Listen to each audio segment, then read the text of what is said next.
now because, of course, like yesterday, had conversations off the air, so we're a few minutes back on seeing you guys this morning because we were having some fun. So I promise you we will bring that fun to the broadcast. We'll have a good time here, as we always do on Wake Up Call every Monday through Friday from 9 a.m. to 11 a.m. Eastern Time around the world. You're with us on YouTube.com and Facebook.com, both /Wake Up Call DT. And, of course, you're with us on wakeupcalldt.podbean.com, live audio and video all over the world, and we thank you for being with us wherever you are. We appreciate that very much. Inside of MonPazPopcorn.com's What's Poppin', we have a trio of wonderful pieces today. We're going to start the show off in hour one with Caitlin Hadzimichalis. We call her Hodge, and if you can spell it right, which I'm not even going to look, Hadzimichalis. So take that, world. And so we're going to have Hodge on the show in just a few minutes, or just a few seconds, I should say, from King's College, Pennsylvania, the Monarchs women's basketball head coach, and why I have this awesome new workout shirt that I wear all the time, and definitely appreciate Hodge. So she'll be on the show. We'll talk about last season, building off of that with positives moving forward. We will also get into our conversation about the NCAA Tournament, the state of women's hoops, and a bunch of other pieces. Then in hour two, Dave Pasiak, longtime basketball head coach and basketball mind, and NVU-Lyndon men's basketball head coach for the Hornets, will be joining me as we discuss the NBA. He is an NBA encyclopedia, and there's no better way to go into the playoffs than to talk with Dave. And then we'll round out the show, as we always do on Tuesdays, with the Ingredients to Success, proudly presented by the wonderful people at Avicolli. So, with that being said, my first guest has been waiting in the wings here, and now we bring her picture-in-picture, Miss Hadzimichalis. Kate, how you doing? Doing well. How about you, my guy? I'm doing very well, but you know what? I've never asked you this question. What do you like the most? Kate, Caitlin, Hodge, what is the thing that people typically call you the most? I get Hodge the most, Okay. for sure.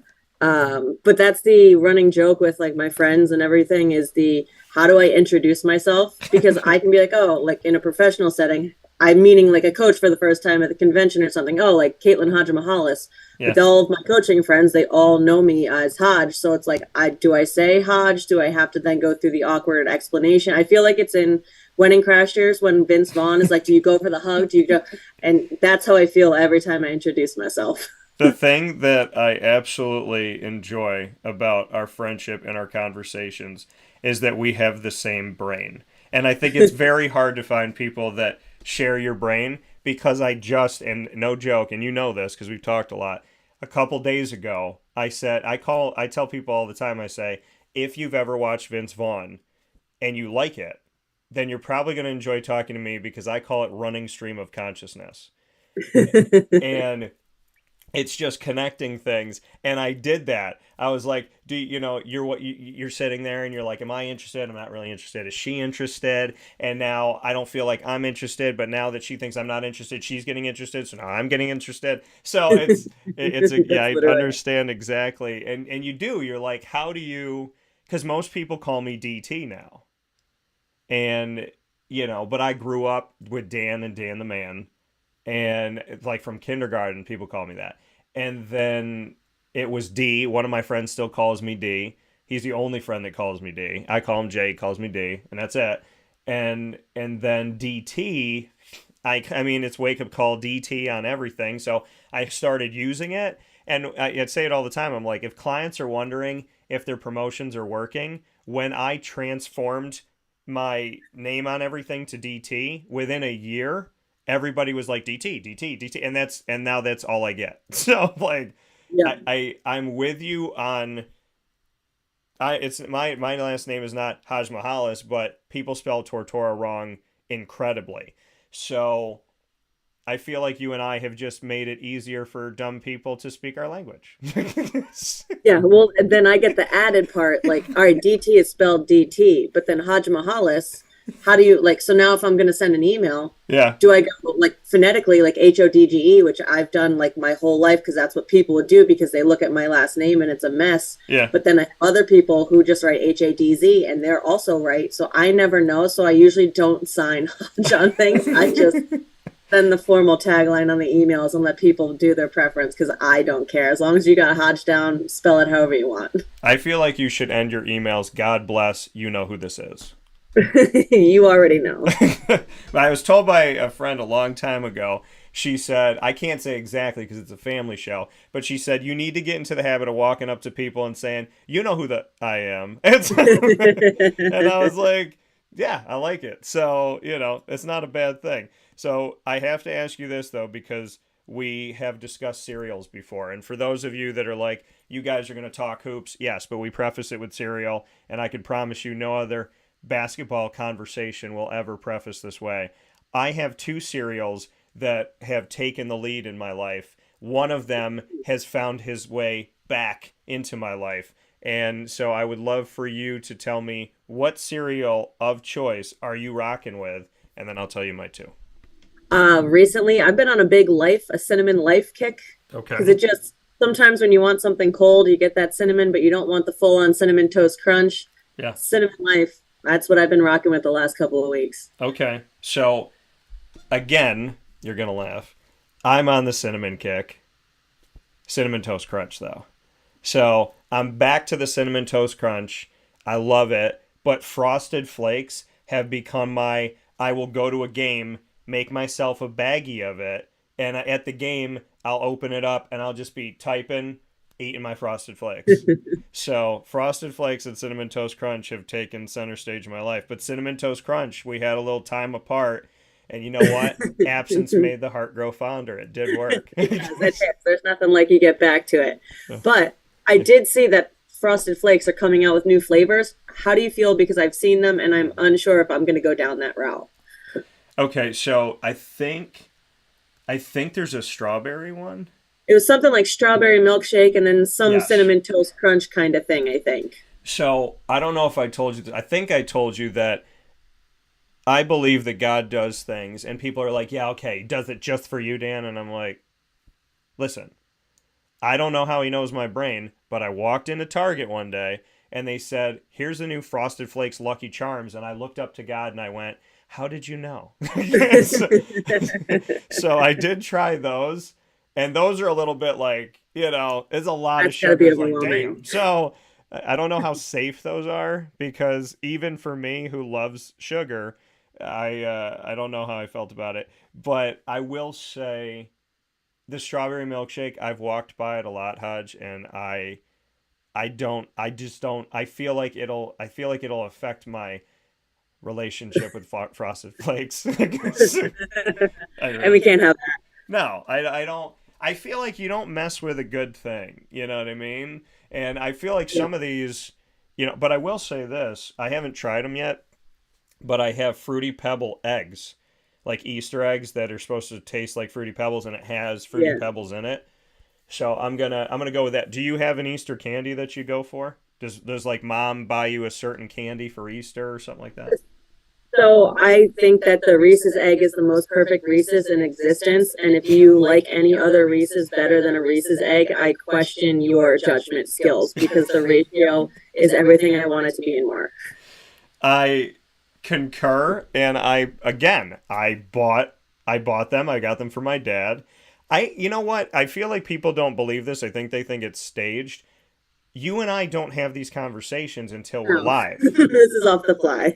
But why are you and I more similar than most human beings? How does this happen? I mean, I honestly feel like I can get a whiteboard right now and say, tell me my favorite. The same thing. Yeah. Like, what is it in Boy Meets World? They're like, Eric, what do they say to Rachel? They say, what's Eric's favorite bird? And he's got the thing down, and she goes, penguin. And Mr. Feeney's like, I don't think that you understand. And he's like, bam! So, and it was penguin. And he's like, what? And it's like, we have the same brain. That's how I feel right now. I feel like I could write anything down and say, what am I thinking right now?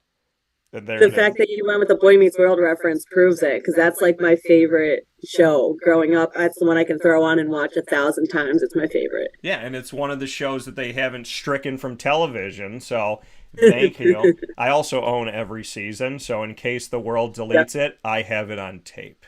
So, Yeah, that's what through college we had that's what we'd watch every night because we had the seasons because you didn't have Hulu and Netflix where you can just queue it up. You had to put in the DVD like, oh, we're gonna fall asleep to season 8 today. Yeah. Pop it in. And so I have to. So I don't know if I told you this. Did I tell you that I interviewed part of the cast? Oh no, that's fantastic. And well, people were still bad drivers, but they're worse now, and I don't know why. So, but I really don't know why. And Syracuse, my hometown, they're killing me right now with their driving. But so, anyways, I went to New York Comic Con, and for Superpowered Pop, my entertainment show, that's we go down to New York Comic Con and we cover the event. So I went down there and I literally the first post that New York Comic Con sent me was here's like our first guest announcement, and it was three people from Boy Meets World. It was Topanga, Corey, and Eric, and had a crush on Topanga since I was born. So Who I was. didn't? Yeah. So did you say me too? I said, yeah, who didn't? Yeah. So crush on Topanga. Eric was great, and so Corey, being like the hopeful romantic and all that stuff. So I go to the show and I say, this is, if I do nothing else, this is what I have to do. So I went down there and I met them all and I talked to them, and it was wonderful. The experience, was great. But so he was all right. He wasn't like the greatest to talk to. I talked with Topanga, and so I'm there with Danielle Fishel. Sweet, sweet person, down to earth. Like, you're not wasting her time at all. She's standing there talking to me. She has no handler. She's like, oh, you want to take a picture? Come right over to me. She's holding a picture. I'm like right there next to her. We're talking about Buffalo, all this stuff. And she was wonderful. I go over to Eric, and Eric was like the guy who plays him, Will Friedle. I'm convinced that he played himself the entire series. So I'm talking to him, and he's like the nicest guy, down to earth, still doing that. And so we're talking about like my sneakers, and we're talking about people, we're talking about this and that, and we're just having a good old conversation. He's like signing autographs, talking to me still. And then he looked at my shoes, and they're red and yellow, so they look like the Flash. And he's like, those are some pretty cool shoes, man. And I was like, thanks. And I said, when people ask me if they're the Flash, I go, and that's what he used to do at the show. And then so he did it. And then I didn't ask him to do this. Like, people asked him to do the Feeney call. I did not ask him to do it. So he did it. And so he signed the thing. He said to Dan, he was like, because I told him that I have a Feeney. I said, Mr. DeSantis is my Feeney. I call him Feeney D, and that's how he is in my phone. And he loved that. So he wrote to Dan, Fee-he-he-nay. And then I interviewed them. They went up on stage, and I asked them the last question. It was like 3,000 people in the room. And I said, what is the greatest piece of advice you took from the show? And they all answered me in very awesome ways. And one of them said, lose one friend, lose all friends, lose yourself. So I go back to that moment, and I still think that I was dreaming and it didn't happen, but I did meet the part of the cast of Boy Meets World. That's awesome. So, and Feeney is still alive. He's 95, I think. So he had a birthday the other day. I saw it all on social media. And people send it to me like it's my grandpa. They're like, oh my God, look. And I'm like, yeah, I know. Okay. I was at the house with cake. Grandpa knows. But yeah, so we promised we would talk about basketball. I guess we'll do that. So here with Caitlin Hadzimichalis and Hodge, and like she said, Hadz or Hodge is the same. So however you want to call it, here with her this morning, Kings College, Pennsylvania Monarchs women's basketball head coach. Last season, biggest positive moments that you're taking away from that? For our team, or from just the NCAA like tournament season itself? From your team, because we'll dive into what's right and wrong about the tournament in a few minutes. Sure. So I think biggest positive takeaway from our season and my team is they didn't give up, man. We had a rough start. We had essentially 10 first-year players and various injuries at different times, and a lot of people playing in new positions and playing in new systems, being a first year. And we had one win in November, and we didn't win again until mid-January or so. Yeah.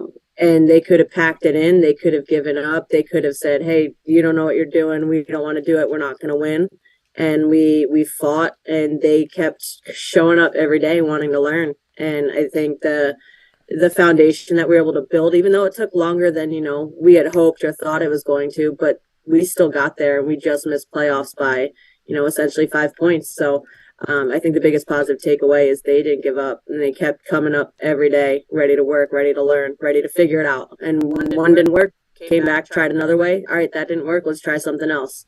And we just baby stepped it to the end and fell a little bit short, but I like where we're leaving off. And why do you think the team did believe? Why do you think they didn't give up on each other? They didn't give up on you? Why was this group faithful and confident that things could turn around? I think they really like each other. I think they really like, hanging out and who they are off the court and on the court. So I think that they wanted to battle for each other. They didn't see somebody else giving up, so they weren't going to be the one to give up because the other ones weren't doing it. And then I think as far as just, the system, I think they saw, our staff, especially, I got two assistants who are fantastic, and Alan Janjayeski and Chastity Bradford, who's our grad assistant. They brought energy each day and kept trying to harp on, communication and defense, and they bought in because they were so passionate about it. Yeah, and like you said, I mean, they didn't see anybody else give up, so they didn't give up. The culture that you've built there, do you feel that you have laid a foundation that on maybe the worst days takes care of itself in a way? I think just cultureize, we try to do what you said about, all right, if we're not giving up, then hopefully they're not. And we try to make it a space where it's safe to learn. It's safe. Our job as college coaches and whether you want to use mentors, whether you want to use like guides, whether you want to use whatever it is, teachers, our job is create a space where it's safe to take risks.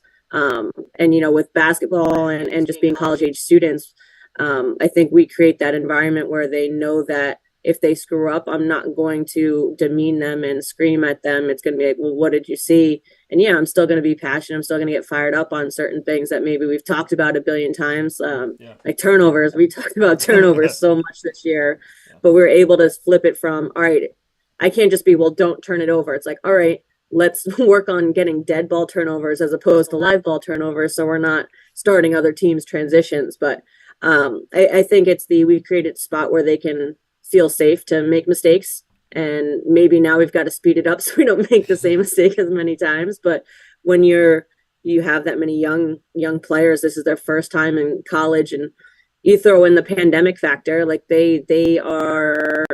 I'm yelling at juniors who I'm like, oh, you're juniors, you should know. And it's like, oh crap, this is your second season. Like you're a sophomore. And even so, like you're behind in terms of that because you didn't have that full first year experience where it was what it was supposed to be. It's like you just had workouts 2 times a week for a handful of weeks because we didn't participate. So I think it was everybody understanding like, okay, it's going to take some time, going to be able to push it along, but we've got to be able to learn and kind of create that environment for them to figure out what works, what doesn't. That coming from Caitlin Hadzimichalis here on Wake Up Call with Dan Tortora inside the Cafe Kubal studios this morning. Picture in picture around the world. Conference-wise, how would you describe your conference for someone that maybe doesn't know it, has never seen the level of competition? What would you describe the conference as? I think it's a great Division III conference where when people are playing well, it's a two-bid league. We had 2 teams this year go to the NCAA tournament who were very good.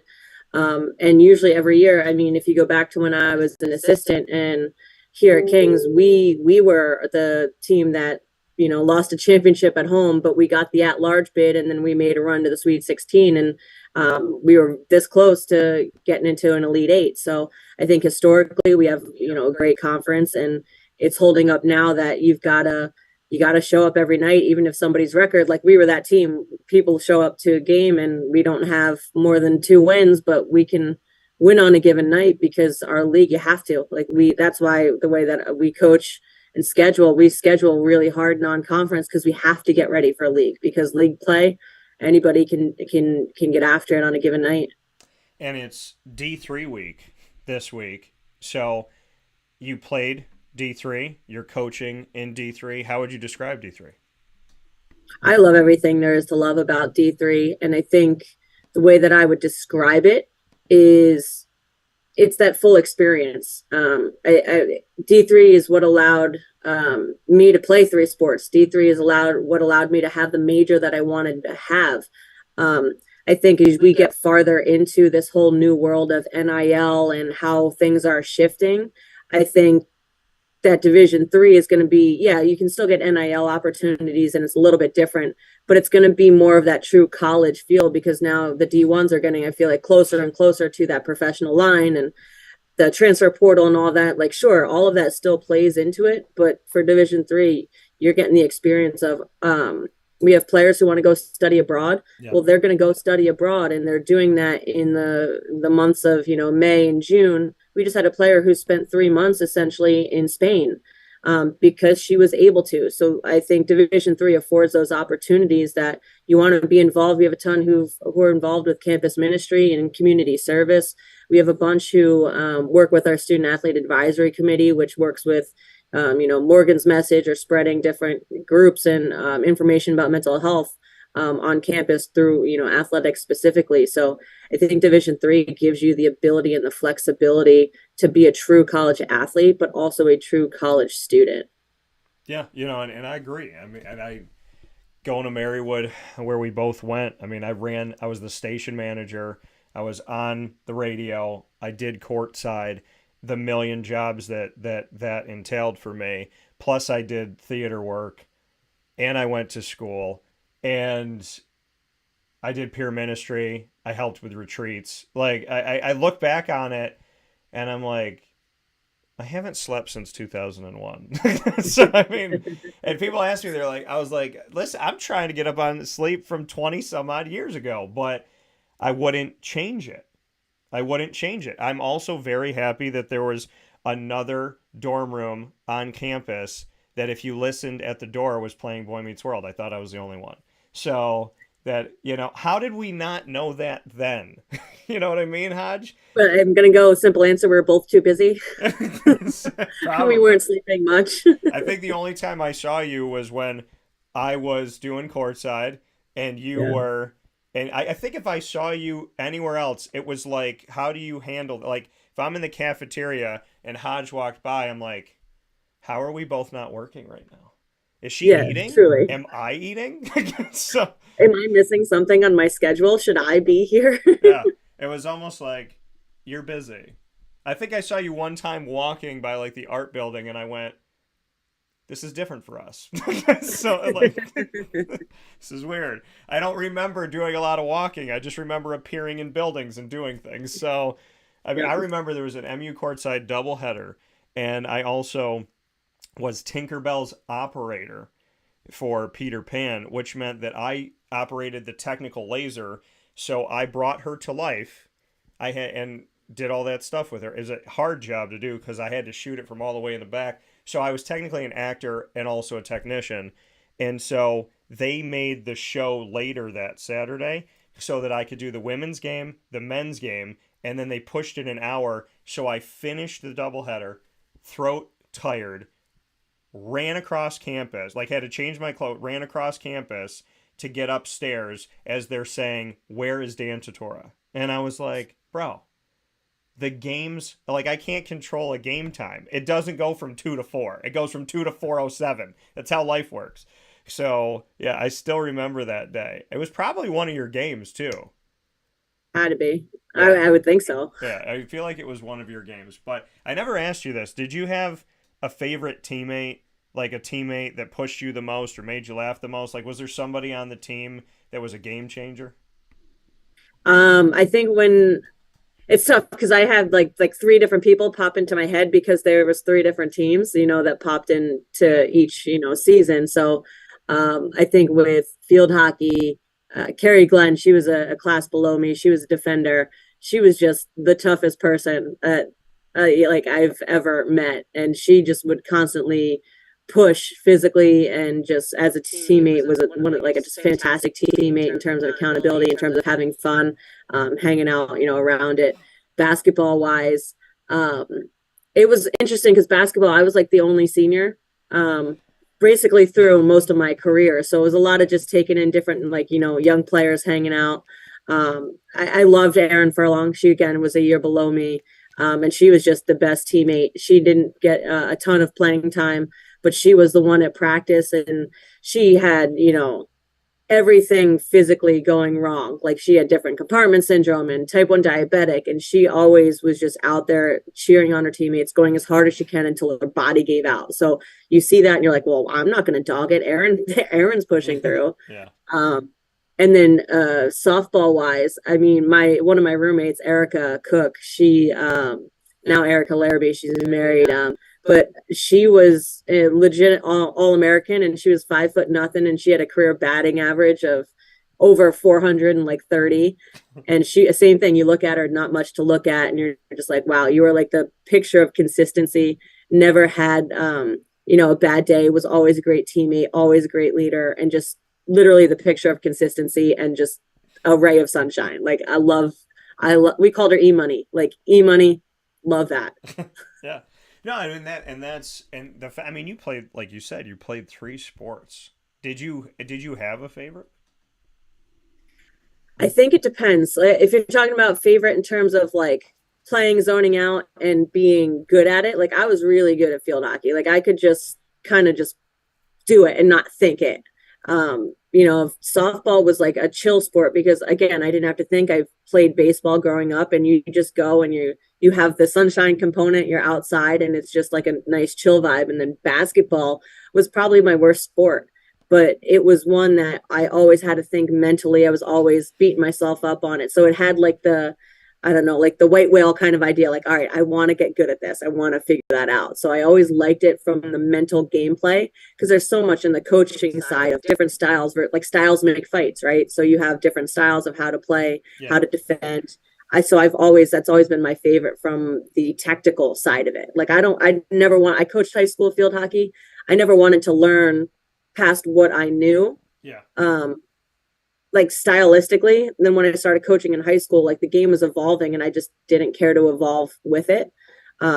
Basketball, I want to learn. I want to keep figuring out new things and new techniques and new style, new press, whatever it is. Like I think basketball is the favorite from wanting to learn it and wanting to evolve. I'm asking you this as a Syracuse native. Can the 2-3 zone and only the 2-3 zone work 100% of the time? If you have Syracuse's size and you have the ability to go like 7 foot wingspan to 7 foot wingspan to 7 foot wingspan, yeah, it works pretty darn well up in Syracuse.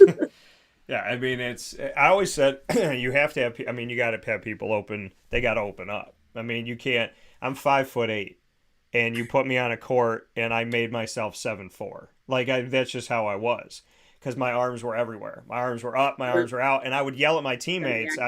And for some idiot reason, a coach would put me as a power forward, and I was like, bro, no, this is not where I belong. So I'd be in the back, and I would be yelling at these back of the heads, and I'm like, put your hands up. They're like, shut up, Dan. I said, okay, they're going to score. And they don't put their hands up. Guy hits a three. I was like, told you. They don't do this to stop the pass coming through. I was like, layup, told you. They're like, all right, Dan, we get it. I was like, but you're still not putting your hands up. Because in high school, they didn't think they were cool. They thought the girls that were watching them, if they did this and this, that they looked weird. And I was like, you're playing basketball. So play the game or get off the court. And that's how I was. And I was always I tell people right now, if I jumped into coaching today, my brain knows the sport. And that's, I mean, I played it my whole life, pretty much. So, and it's where I go to shut my brain off. So, volunteer assistant, King's College, what's up? But, but, but in all seriousness, I watch the tournament. When I watch women's, men's, whatever, I will sit and watch all day because I love the game. And I love to see, and when a team is not fundamentally sound and a team is, or a team is playing a certain defense, but they're not adjusting to things, I will watch games and say to myself, this is basketball. I have no idea what this is. Like, I've done that before, and listen, I love my hometown, but I've watched Syracuse games recently and then turned on Gonzaga, and I'm like, this team's going to win the NCAA tournament. This team wouldn't play in a Pee Wee tournament right now because you're not doing the things that you have, the basics of basketball. And it's beyond me. Like Syracuse, and I'm happy. Listen, Jim Boeheim and I have a good relationship. Adrian Autry and I have a good relationship. We need to run offensive plays. If I see this team come out for the I don't know how many years and not run a play, I'm going to lose my mind. Because I still remember my plays from when I was 10 years old. And I don't know how you are, Hodge. I don't know if you take a play from Marywood and change it up or keep it like and kind of, bring it into your system. But we never forget our plays. Like somebody yells motion or fist. Those were like things that you heard and they could be different, but you had one. Everybody had a motion play. But I don't know how you are with it. If you use things from the past or you remember them. But if you told me to run motion right now, I would get out on the court and I would start to do it. It's like muscle memory. Yeah, I know my high school, we had a motion. I could still run that from high school, from college. I still know, a handful of sets that we'd run and different plays that we'd run. And now I steal stuff all the time. The amount of times that I'll be on my phone watching a game and I know like whether it's WNBA, like I have League Pass, so I could go back and watch games. I have like a running note on my phone of like, oh, go to the fourth quarter of the Sky Vegas game at 2:36 and steal that baseline out of bounds, go back and watch and see if it was as good as like I remember it. Or you're on like Twitter and something pops up from whatever and I like DM it to my assistant. I'm like, I'm saving this for later. We may not be able to run it right now or whatever, but there's just like a running archive of different things that, okay, we can't run that exactly, but can we steal that action? Or, all right, let's try and run that. And then in practice, my favorite thing is we'll go to put in like a baseline out of bounds or a side out of bounds, and I'll have like 4 of them because I know what I like, and we go to teach it to our players, and they're like, well, what's this called? I go, wait until we run it first. Let's see if this works. If we need to tweak things, how we do it. We'll run 4 different things and what one sticks, which one works, which one are we going to actually tell them what the name of it is? we do all the time. So we'll very much run stuff and just be like, I want to see if this works. I want to see if this clicks with you, because I could think it looks great on paper, but if they can't, grasp it, if it doesn't look as good live for us, because we don't have the personnel, like we can still play. We stole a play years ago from Minnesota Lynx, and we called it Lynx, and it's real great because it's Sylvia Fowles and Lindsay Whalen and Maya Moore and Simona, whoever's coming off of whatever. And I was like, okay, it's great for them, but does that work for us? Because we're not exactly the same level of size, of talent, all of that. So yeah, for sure, I'm stealing stuff and remembering stuff left and right. When you are in practice, what do you think is the hardest thing to get people to buy into? Like maybe something recently or something like that. What part of your coaching style or what you're trying to implement, is it bringing in a new play? Is it running? Is it certain drills? Is it making sure they're in the gym when practice ends? What is that thing that you feel like you have to really say, hey guys, listen, I know that you may not believe that this is going to do this, but you need to do it. Like for me, it was cardio. I hated to run as a kid. If you put me on a track, I wouldn't want to go 3 steps. I would just be like, no. But if you put a basketball in my hand, I would run for 6 hours and not even think about it. So what people should have done and learned about me in school is at Christian Brothers Academy is like, put him on the track, give him a basketball. He'll be out there till 4:00 in the afternoon. But that's what I learned about myself is I would do cardio if it was towards something. It had to be going towards something. I didn't want to just run in a circle and see myself just keep going in the same motion 10 times, because to me it was like running on a hamster wheel. I didn't want to do it. So what is that thing that you think you have to kind of say, hey, I know you may not want to do this, but I'm telling you right now, like once we implement this, it's going to work? I think there's 2 things that popped into my head immediately. First one that popped in for, like you talked cardio, I think is the weight room. Yeah. I think understanding how that translates to physical skills on the basketball court, whether that's, stamina, whether that's, going into your speed, your acceleration, deceleration, physically just hanging onto a ball. We had a problem with turnovers, and it's because we're not just squeezing it. And we think, well, I don't want to lift. I don't want to do this. And our guys go to the weight room, they lift. But I think understanding that that's where that competitive base starts is in the weight room Yeah. is the difference, because they'll it's for Division 3, it's all if they want to, it's all optional right now. And I know that they're in there, they're going and they understand it, but is it going through emotion sometimes? I think so. So I think it's more understanding that that's where that first level of discipline, that first level of competition starts in the weight room of, okay, I can do my reps because this is what, Coach Nate laid out for me, Coach Brian laid out for me. I'm going to go through my reps. I'm going to do it. I'm going to spend the time. Yeah. But are you pushing yourself to failure? Like, weight room is the best place to learn how to deal with failure and how to deal with competition. Yeah. So I think that's the first thing that pops in my mind. And then that ties into it. That ties into footwork. I think footwork can be boring, to learn, because it's all right. I'm going to land. We call it a quick stop instead of a jump stop, because if you say jump, like I think little kids, they like want to jump up and it's a loud landing and they want to jump as high as possible. So we'll call it quick stop because we want you to just pop your feet, and yeah, it's still a 2-foot landing. You're still jumping into it, but it's more of a quick and a quiet, stance. So I think going through how many levels of the game, both offensively and defensively, require good footwork. Footwork is just as important on rebounding as it is on, coming to a pull-up jumper. Yeah, the pull-up jumper is more pretty and more smooth, and it has, the fun, like sexy part of basketball where you're doing whatever it is to score, offense sells tickets, all that good stuff. But defensively, if your footwork's off and you're now reaching for a rebound, they're going to run through your arms. So if you don't have the weight room and you don't have the footwork to be in the right spot and have, the defender or the offensive player running through your body and holding them off on the rebound, it's not going to work. So I think the footwork and the lifting would be the two that I'd say.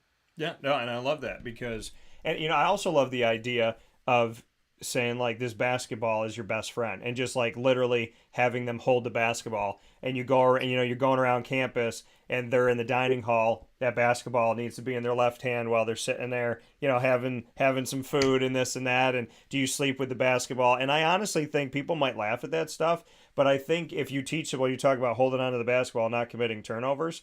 If it's like I sleep with my basketball, I wake up with my basketball, I shower with my basketball, I sit with my you know what I mean? And you're dribbling it when you're going through campus to class and whatnot. I feel like that would teach somebody like, this is my friend, this is my buddy, I can't let it go.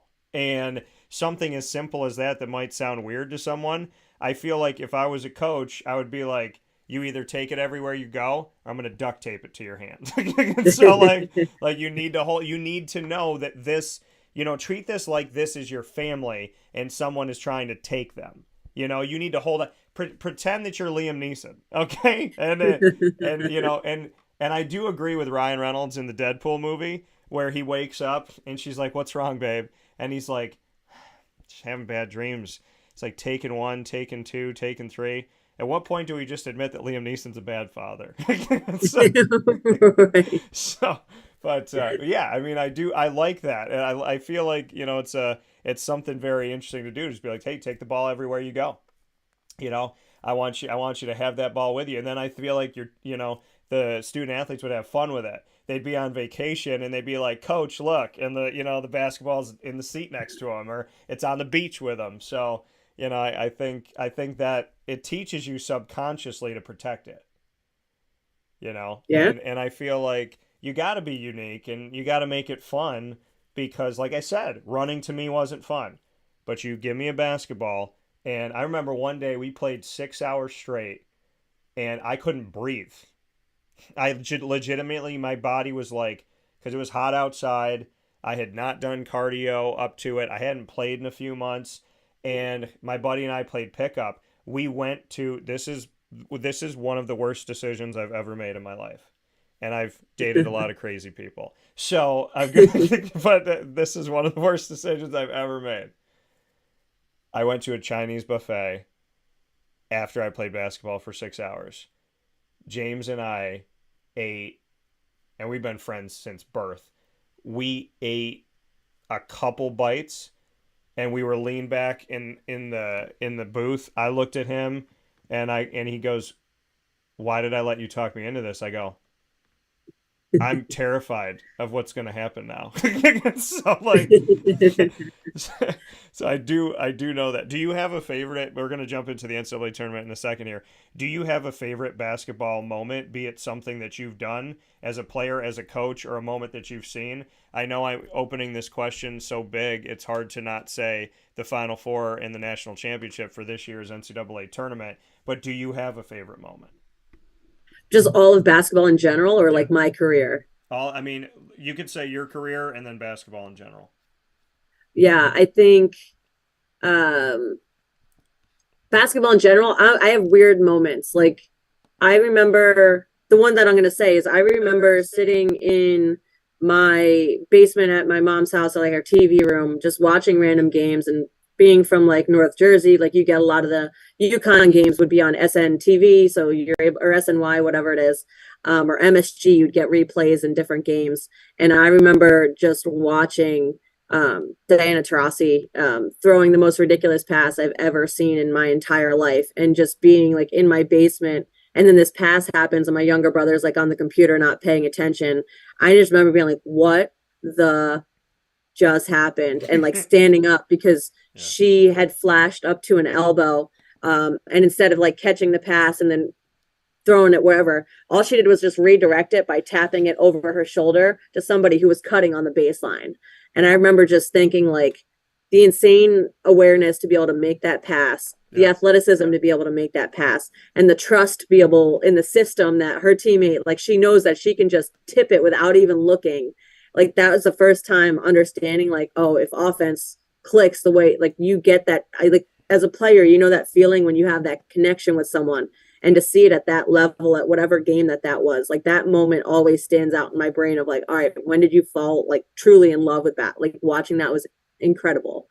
um I think if you're going to go now to like my career, um there was one game in high school that was incredible. We from the middle of nowhere, we were a very small school, and we were first we like upset, you know, the top team to be able to host a game because another team upset another top team in the state championship tournament my junior year, and we were able to actually host a game in our gym. And no, there hadn't been successful basketball in like 17 years or something like that, and we got to be able to host a game, and we didn't have the lead until overtime.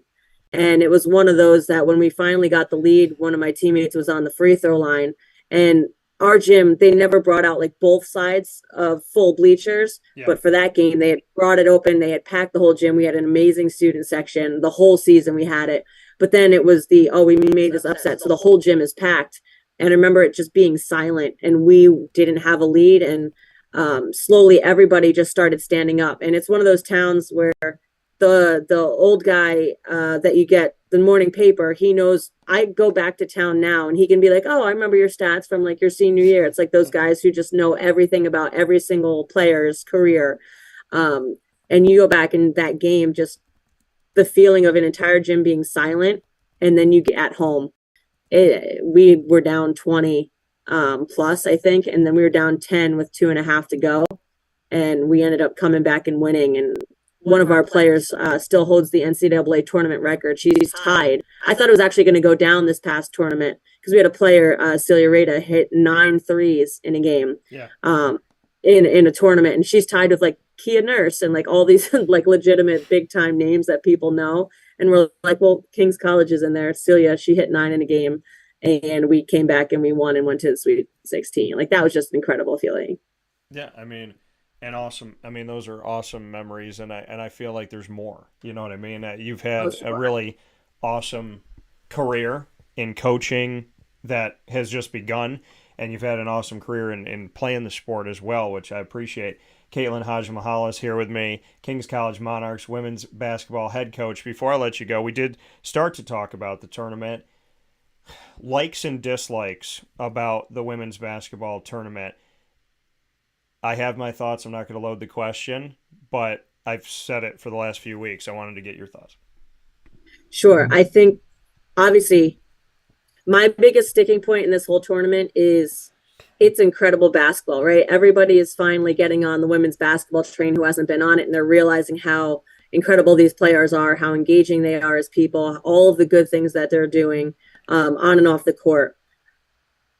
I get a little bit salty though when they don't give it the reverence that they'll give like on the men's side. Like what Caitlin Clark did is insane when she set that scoring record. Yeah. But why are we not talking about, okay, she beats Cheryl Swoops. Do you know Cheryl Swoops had that scoring record in 5 games, not 6? Like, give us that comparison. Give us that history lesson. Give us the, instead of saying she's Steph Curry, like, why aren't we talking about how she is compared to, other women's basketball, like Allie Quigley, sharpshooter? Like, obviously she's different because Caitlin Clark, her vision, her ability to just play the game and make those reads, passing, all of it, stellar.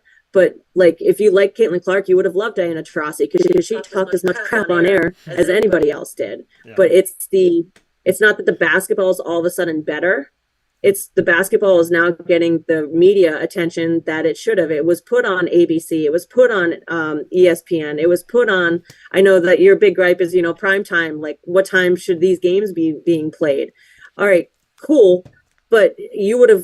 You're telling me that these people wouldn't have liked watching Diana Taurasi or Sue Bird play if they were given the same attention back in the day. Basketball was really good. Like Arika Gumbawale, when she hit all of those shots and did what she did, she was must-see TV in terms of scoring and doing what she needed to. Yep. Candace Parker is like, she also talked trash and was dunking and was doing all of this stuff, and now she's one of the highest paid players in women's basketball. I'm telling you, she was just as good in college.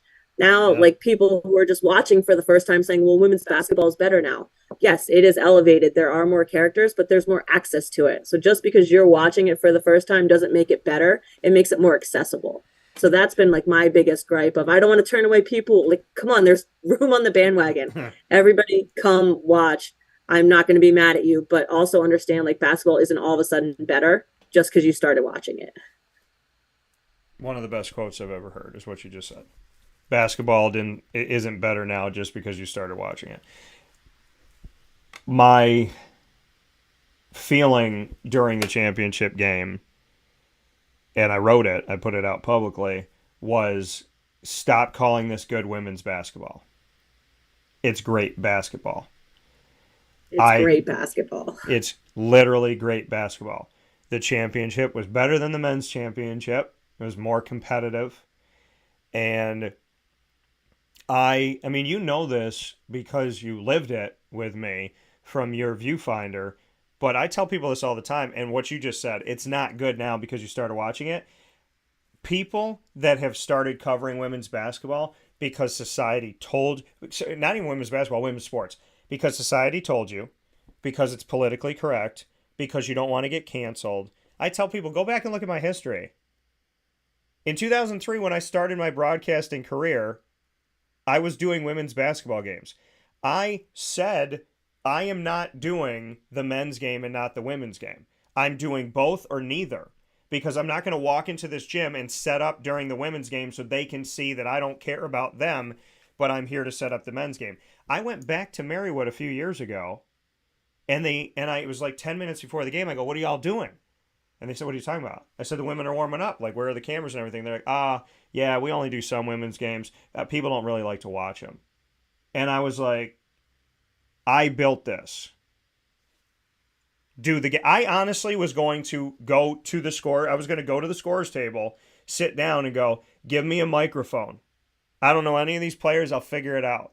You give me the microphone right now. I stood in the gym like I wanted to cry and I wanted to put my hand through something that I had built women's and men's basketball up at Marywood, and they went, And then somebody did the game and didn't know there was 4 quarters, and they said something at halftime. There was a girl and a guy that knew nothing about basketball, and they said, oh, my God, this is so boring. When can we leave? And they were on the air. And I remember the coach telling me that.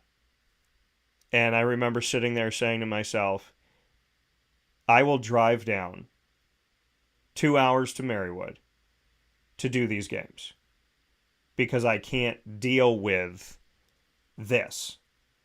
And 20 years, I can't believe this, Hodge, makes me sound old, but 20 years this November, I will have broadcasted. And when people say, I remember when I started on ESPN, they said, how do you get women to listen to your show? It's impossible. Same thing I said back in 2008, I say today. There's only two things you have to do to get women to listen to your show and watch your show. Respect them, cover their sports. They're like, how do you do it? I said, it's not rocket science. You treat them like equals. I didn't wait until the government said women matter. And there's M&Ms. There's an M&M bag now that says flipping the script for women. This is a bag of M&Ms for women. And I was like, M&Ms have nothing to do with women. And I eat M&Ms and I love M&Ms. But how about just be nice to everybody? How about be nice to the people that you come across every day? Don't put your head down when you walk down the street. Smile, wave. People might think you're nuts. Good people will think that you're a nice person. I don't get the women's sports matter. They matter now. They mattered to me from the day that I set foot and say, I think the first game I did was a women's game. So, I mean, the last, when I got called in because the guy didn't show up, that might have been a men's game.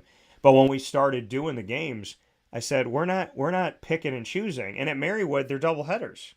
So you're going to not show up for the 5 o'clock and show up for the 7 o'clock. So I am right there with you. I know it's a long-winded response, but Hodge, I don't know a world where I haven't covered women's athletics, and I don't do it to pander, and I don't do it because the government told me to.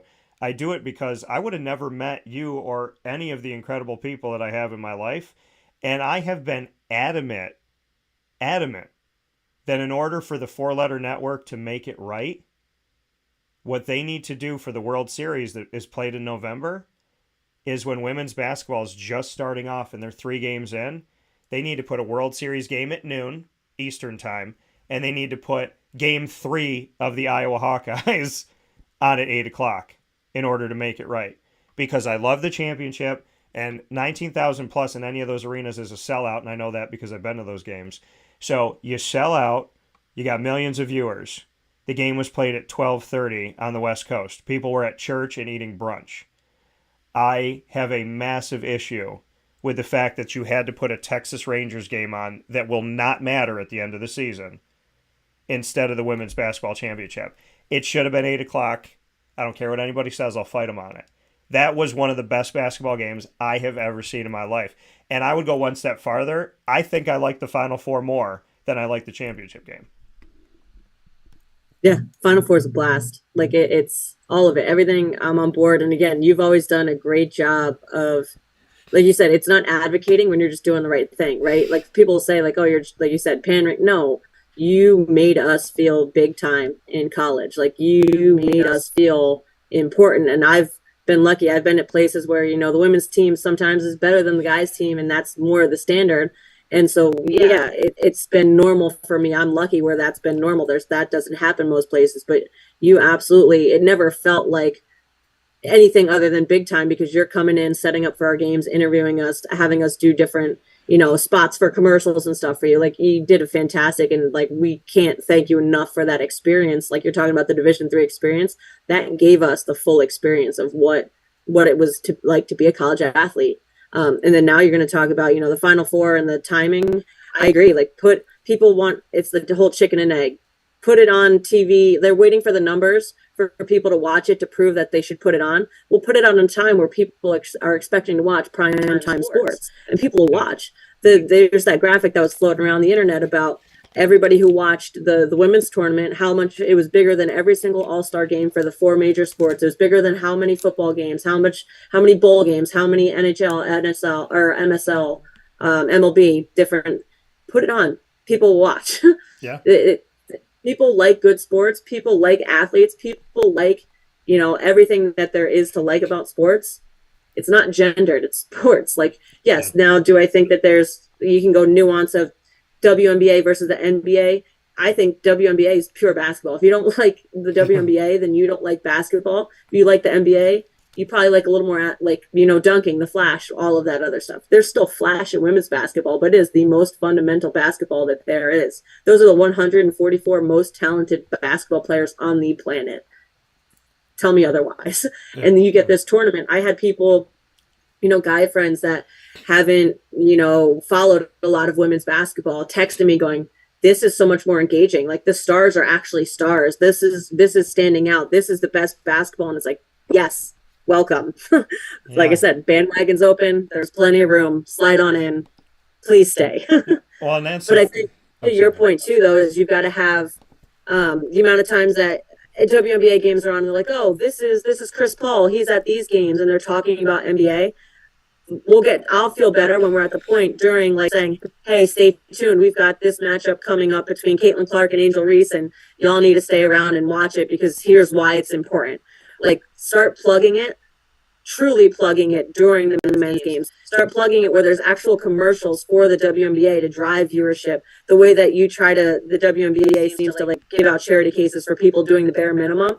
Why are we not promoting our own within different sports? Yeah, yeah, and I agree with you. You know, stop finding Chris Paul in the crowd and find, you know, go find Cheryl Swoops. You know, do something to make it. You know, I don't and I don't like the comparison when they say, oh, this guy's going to be like Michael Jordan. I don't like when they say, oh, this girl's going to be like Michael Jordan. I don't want to hear that. I want to know about. I mean, one of the greatest WNBA, college, high school, pure basketball players of all time, Breanna Stewart, came from my backyard. Yep. I mean, this woman has won championship after championship Everything. after championship Is after it there? She's won it. Yeah, I mean, literally anything. It's if it's there. Pickleball, she won. Cricket, she won that too. Marco Polo. I mean, it doesn't matter. I mean, she's a championship magnet, but she was a good women's basketball player, not a good basketball player to people, and that didn't make sense to me. There was people that didn't come and watch her in Syracuse in the Dome because they came to the men's high school games later, but they didn't come at 1 o'clock for the women's game. They came at 3 o'clock for the men's. And I'm going, the best basketball right here in the world, quiet, just keep to herself, right in front of your face, literally right here. And I mean, she played with my cousin, which to me is insane. She played with Sammy, and I think Sammy was a freshman when Breanna was a senior, and it's, I mean, uncanny. Her coach is a friend of mine, and she was here. She was right here, and now the world knows her. So I mean, and that's one story. And one of the things to go off of your point before I let you go here, Hodge, is, you know, people said, oh, Caitlin Clark. They said she didn't get good in the tournament. She was good all season. She was good all year. You just didn't see her. You know, and I go back to a time that makes me want to vomit. I go back to a time, and you and I are not that far off in years. We can both go back to a time where the women's NCAA tournament was not played until the championship game. Whip around coverage. You have to Yeah. watch games for a snippet based on Yeah. time of day. You had to watch Sports Center. And so the games weren't even on. You didn't even know how they got there. You just figured UConn got there, or Pat Summitt in Tennessee got there. But beyond that, there was nothing. There was no coverage. There was nothing in the newspaper. I couldn't find the bracket in the newspaper. Men's bracket, front page. Women's bracket, third page, down in a little tiny corner, and you got to magnify it. I mean, I know what it's like to grow up in a world where you heard the women's basketball season started in college, and then you find out the champion, and nobody knew the meat of the sandwich. And now we see all the games. Now we can track it. Now we can watch it. Now we can enjoy it, which is great. But the contract's up. And I hope that they say, after everything that's happened, 8 o'clock or go yourself. I hope they say that. I hope they have executives that sit in that room. I don't care who they are, but I hope that those people sit in that room and say, you have told the world that our product doesn't matter, so they didn't watch it because they couldn't. You created a vicious cycle. Now you've put us on TV, and we keep growing because you're finally telling. Because the thing is, if you want people to believe in it, you have to put it out there. So now that it's out there, do the right thing. Make the right times. If the guys are eating filet mignon, these girls shouldn't get prepackaged tuna sandwiches. If the guys got a giant workroom, the women shouldn't have a couple dumbbells in the corner of a dirty whatever it is behind the gym. If the guys get 920, the girls don't get 330. And it's as simple as that. because the entire time I was in college doing MU courtside, the women's team was better than the men's team. I experienced that firsthand. Every year you guys were better. There was one year where like it was like, okay, maybe both of these teams can make it. But 99.9% of the time you were better. And I remember telling people, if I didn't cover women's sports, we would have missed the better team. So, I mean, I don't know how to bang the drum anymore, Hodge, but I'll leave the final word to you on what you think about what we've seen, where we're going, and where life is at. You've experienced as a fan, as a player, and as a coach. Where are we? Where can we go? What is your final word? To steal from people who are obviously much smarter, much more involved than me, but like the price just went up. Like you could have got in here, but the price went up. So hopefully, the people who are in the decision making and have the money to make the power, like you said, the price went up. Invest in women's sports. It is literally all of the research, all of the media, all of the everything is saying that women's sports is the fastest growing business right now. Like you can look at the NWSL, they're expanding already. WNBA needs to figure out expanding, but they just got some chartered flights, which is a step up. You talk about the women's college World Series for softball is the hottest ticket in sports. Find ways to put that, like you said, in prime time. The price just went up. Pay it, because why do people not need, to follow, do whatever to watch a Rangers game? Because it's just on. So someone's casually going to step into that. Yeah. So now let's make it to where people can just casually step into women's sports. Let's build on this momentum. I love the fact that it is a week later. And again, you're always great about it, but we're still talking women's sports. There's even, the tournament got people talking right or wrong about women's sports. Like they keep talking about like, oh, Angel Reese is taunting. No, she's not. She's just being a competitor. You have zero problem with it, but good. You're talking about it a week later. Keep talking about it. Yeah. Keep talking about it, because we just had the WNBA draft last night. You had Aaliyah Boston go. You had all these people go.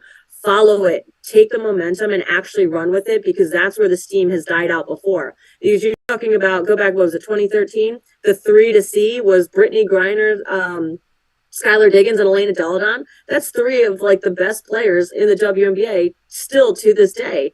And people want to say like, oh, like this draft or different draft class, like we can't lose that momentum. You have that momentum. We had these stars before. Now let's take the stars that we have with the social media access, the media access, the NIL deals. Let's keep pushing it forward. We need people to start paying the price, because it's going up. Hop on now while you can. I love it. And life has a way that they say the good person finishes last, and I don't agree with that, because eventually I'm a firm believer that God, it's in the Bible. It says God will set my table in front of my enemies. Like he will literally put my table together with everything on it, and I will dine in front of my enemies. So the table has been set. WNBA, college basketball, the college softball World Series, and college softball in general, soccer coming up, the NWSL. The tables are getting set. It's time to eat. So, I have a very important question for you. It's my final question. I have never officially chosen a WNBA squad. I pick my teams all over the country. To paint a picture, I don't know if you know this, Hodge. NBA, Toronto Raptors. NHL, Anaheim Ducks. MLB, Diamondbacks. And I support the Mets and the Yankees. Diamondbacks are my number one team. NFL, Jaguars, then Cowboys. MLS, Charlotte FC. My teams are all over the place. The WNBA has Breanna Stewart with the Liberty. So that's my heavy... Liberty got everybody. I know. Everybody with the aces. I know, but that's my heavy leaner. Because I like Seattle. I do like Seattle. And she was in Seattle. But here's my question for you. If I chose right now to pick my WNBA squad, live in the moment, have never done this before, do I pick the Dallas Wings or the New York Liberty? The Liberty, here's reasons that aren't named Breanna Stewart for you to like the Liberty. They just got Vandersloot. Vandersloot's one of my favorite point guards. Like I'm someone who doesn't like have a specific team. I like players, and then I watch the style, and then I'm like, all right, these three teams are the teams that I'm rooting for this year. So last year was Chicago Sky, Vegas, and New York are like the three teams that I kind of float around with. But Vandersloot, the way that she plays, she is so fun to watch. Jonquil Jones, returning MVP or former MVP, popping in. She's one of the most underrated players that people don't know about, and she's just ungodly good. But my favorite, you got Maureen Johannes. She is a French player for the Liberty. She is electric. Her passing, the way that she plays, she's instant energy. She's incredible. She's playing overseas right now, but we'll be back in time. There's so many good pieces around. Obviously, you have the Brianna Stewart. You have then, Sabrina Ionescu, who's growing into the role that I think everybody envisioned for her. But now you're going to throw in like Benaj Laney, who's now healthy and he's going to be back and playing. There's so many good pieces on that Liberty team. And you can't go wrong with Seafoam. I think it's the best, color scheme in sports. You got a little Seafoam in black is great. And I think you have an owner in the Liberty who is trying to make basketball big time. Yeah. I went to a game in Brooklyn last year, their playoff game with the Chicago Sky. Electric atmosphere. So I don't think you can go wrong with Liberty there. Yeah, I feel like that's my easy pick. That's why I've kind of gone outside a little bit and said, do I want to pick that? But I feel like also for me, the accessibility of going to the game, right? Because when I went to a Ducks game, they were playing the New Jersey Devils. I'll go up to Toronto, but during COVID, I couldn't go up there for 2-3 years. So that was hard for me. Then, Jacksonville, I cover them. I'm with them every season. Dallas, I finally got to go to Cowboy Stadium, but I did it for a bowl game. But I did get to see my team, one of my teams that I cover a lot, Tulane, defeat USC. So I've been able to go different places. Diamondbacks, I saw them when they played the Toronto Blue Jays in Toronto. So I can do that. But I'm kind of like Liberty back in the day, I really, if I had to pick back then when the WNBA was starting, I would have leaned there. And now I feel like Hammond and Teaspoon, Rebecca Lobo, you got everybody then. Well, and that's the thing is and by the way, Rebecca Lobo again, and this was the reason why I would have went Liberty. One of my favorite players. So one of my favorite players has now become one of my favorite commentators, and I think I did put this out publicly. I was watching the game and listening to it. There's a lot of games I watch. It doesn't matter. It doesn't matter what sport it is. I can't listen to a homer. I can't listen to somebody just be up the butt of whoever they're talking about. When I sat there and I listened to Rebecca Lobo do this tournament, I was like, she's one of the only people that I actually like to hear what she has to say. Like, man, woman, or child. I actually wanted to hear what she was talking about. So I was like, have her do all the games. Can she do the NFL? Can she do the NBA? Can we get her to do a couple different things? Major League Baseball? I know, and I've commentated my whole life, so it's my ear. When I hear her talk, and I just zoned out. There was times where I was looking at the TV, but I wasn't paying attention to the game. I was just listening. And I was like, I don't know the last time a commentator made me do this. So I thought she was one of my favorite players. Apparently she's one of my favorite voices. So I don't know if Lobo's contract's up, but pay her that money.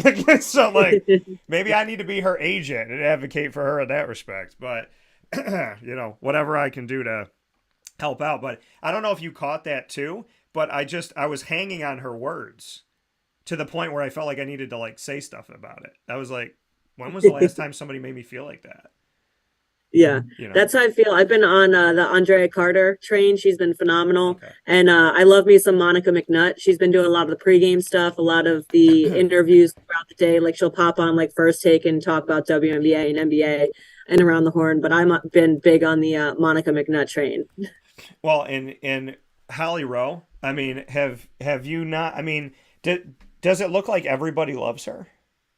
Absolutely. You know what I mean? Absolutely. It's like when she's got that little mini sideline thing that she's doing, whatever, I feel like everyone's like, Holly, what's your question? You know what I mean? It's just, yes. I feel like there's a love and a passion for it. I feel like there needs to be a 30 for 30 about that.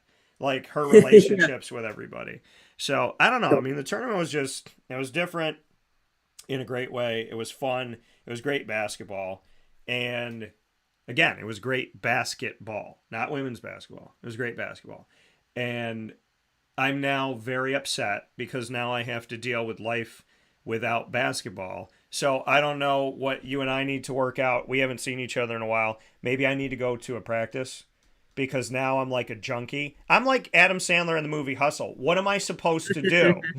So like, I love many sports, but basketball is like I can close my eyes, hear the sneakers, and go, You're in a 3-2 zone right now. I know you are. I can feel it. So I think I might have to come to like an open practice. We're gonna have to work something out, Hodge. For sure. If not, we'll meet halfway up at. We'll go to Liberty game.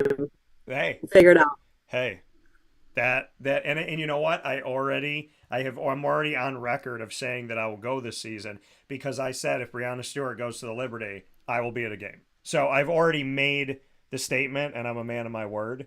And it's an excuse for me to to go to the city, so why not? Sure. Can't go wrong. Let's make it work. With that being said, Caitlin Hadzimichalis here on Wake Up Call with Dan Tortora. Before that, at MU courtside, one of the only people that can say she's been with me pretty much since the beginning. So thank you for all that you do. You don't look a day over Boy Meets World, and I appreciate the time as always, and always hoping the best for you. So it's easy to support the good ones, and you're one of the best ones out there. Right back at you, looking good in the shirt, so appreciate it. I'm telling you right now, I'm gonna have to start washing this shirt every other day because it's the hoodie t-shirt workout. It's the bonding of three things I love. It's silky, it's light, it's the t-shirt. The t-shirt hoodie is my new game now. That's my wake up call stuff, t-shirt hoodies. So I live in that world and I owe you one. So once these are set and ready to ship, your house will be one of the first places to get it. Perfect, man. Appreciate you as always. Appreciate you too. Caitlin Hadzimichalis, the head coach of the women's basketball team for the Kings College Monarchs in Pennsylvania. I look forward to talking with you soon, Hodge. So with that being said, we're going to take a quick step aside here on Wake Up Call with Dan Tortora, where sports meets that thing called life. And we appreciate you being here with us. Dave Pasiak coming up here in hour number 2, right after this. For the calorie conscious, we have something new for you, our new Carbolite. Same great flavor, creaminess, and texture of our regular ice cream with only 35 calories an ounce. So whether you want an ice cream cake, flying saucer, dasher, carvalanche, hard or soft ice cream, we will satisfy your craving with our fresh, handmade regular or new Carbolite ice cream. Carvel DeWitt. It's what happy tastes like.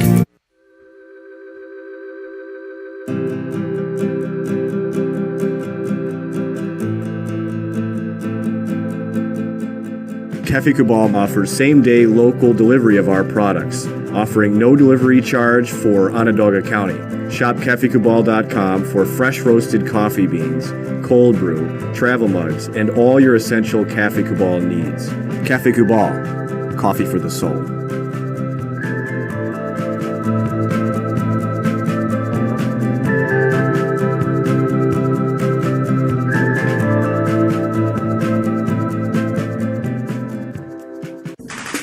The Wildcat Sports Pub in Camillus, New York is located on 3680 Milton Avenue in the Home Depot Plaza. It is your family-friendly sports bar and restaurant. Folks, some sports bars aren't family-friendly. Some family-friendly restaurants are not sports bars. The Wildcat Sports Pub in Camillus, New York is proud to be both.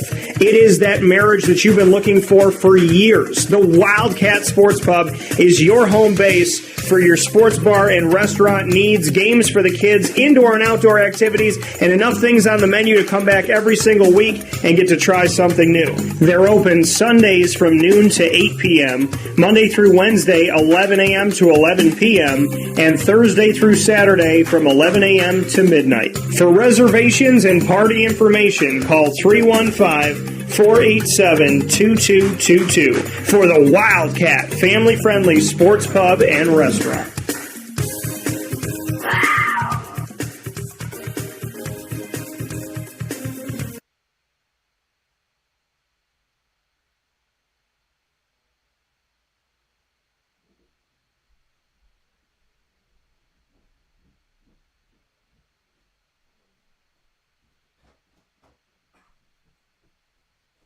Welcome back here to Wake Up Call with Dan Tortora inside of the Cafe Kubal studios, hanging out with you where sports truly meets that thing called life. Can't thank you enough for being a part of this show and being here with us on Wake Up Call with Dan Tortora. And I am honored, privileged, and always grateful to have all the wonderful guests that we've had.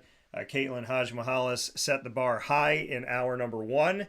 Hour number 2, for those of you being patient here, we appreciate it. We have Dave Pasiak. He is my resident NBA encyclopedia, is what I like to call Dave.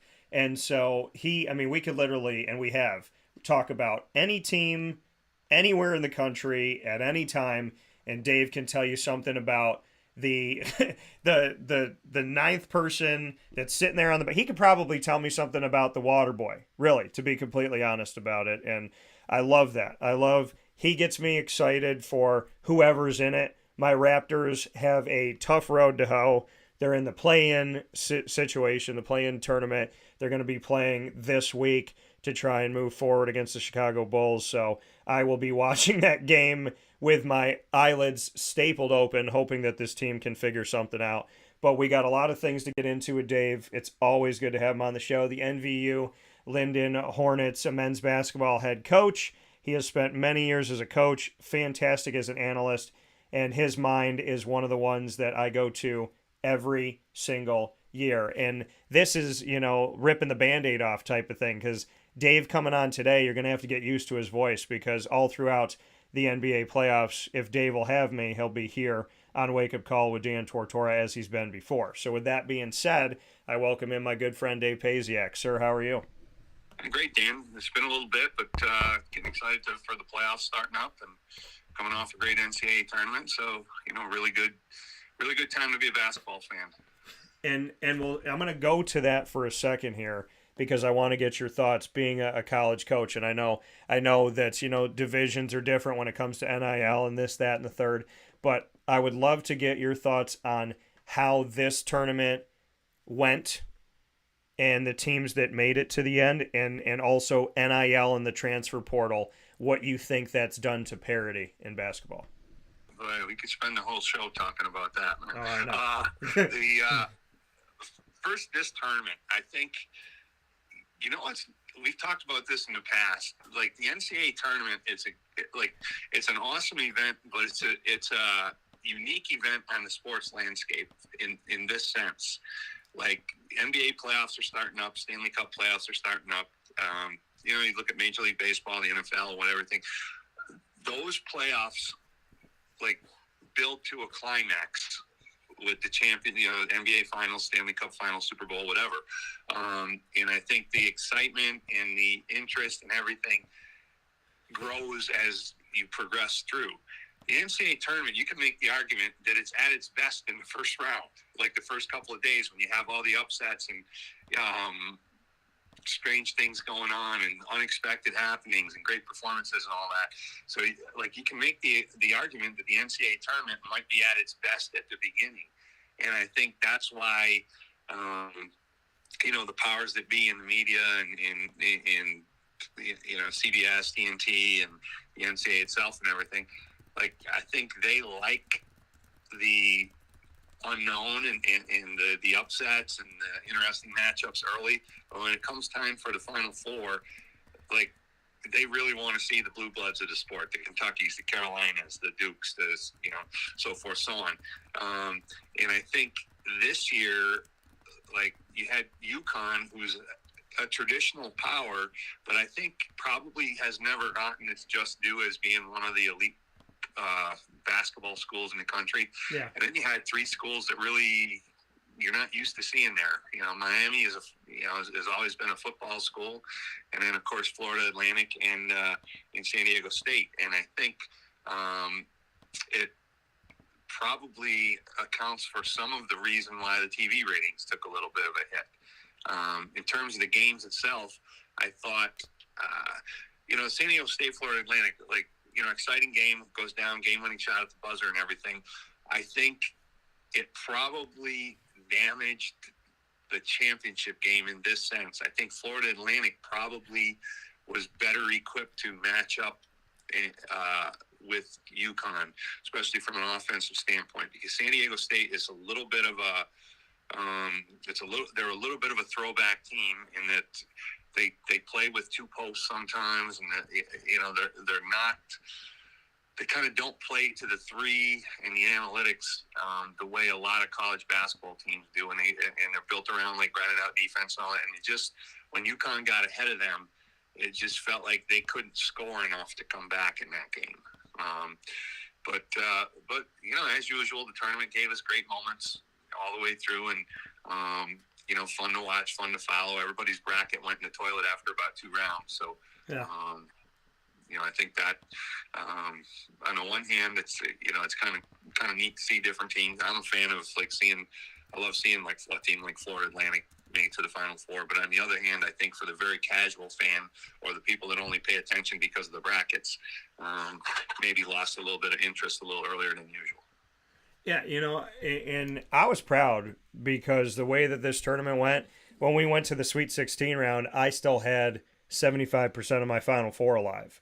So to me, I feel like I did pretty good this year to have 3 of them still floating around in the world when most people's brackets were dead. So I definitely appreciate it. I mean, I agree. I mean, I think FAU. I mean, listen, FAU is in a situation where, I mean, they very easily, based on a bad call, in my opinion, by officiating. In not giving a timeout, I said, let's stop talking about how many people it takes to screw in a light bulb. How many players does it take to call timeout? So that was a unique place for me. I was told that those officials did not move on in the tournament. So, and not wishing bad on them or wishing money out of their paycheck, I would love to sit down with them and try to understand what happened there. But at the end of the day, if that doesn't happen, then FAU doesn't get the ball. If FAU doesn't get the ball, then they don't score. If they don't score, then they don't make this incredible run. So, I think I go back to that part of the tournament where I feel horrible for Memphis and for Penny, and at the same time, I feel great for Dusty May and FAU. And I've got to talk to both of the coaches. I've gotten to talk with the teams. I've covered Memphis for many years. I'll be covering FAU a lot more as they enter the American. So I'm excited for both, but that was kind of a heartbreaking one for me. But I loved it. I loved the tournament.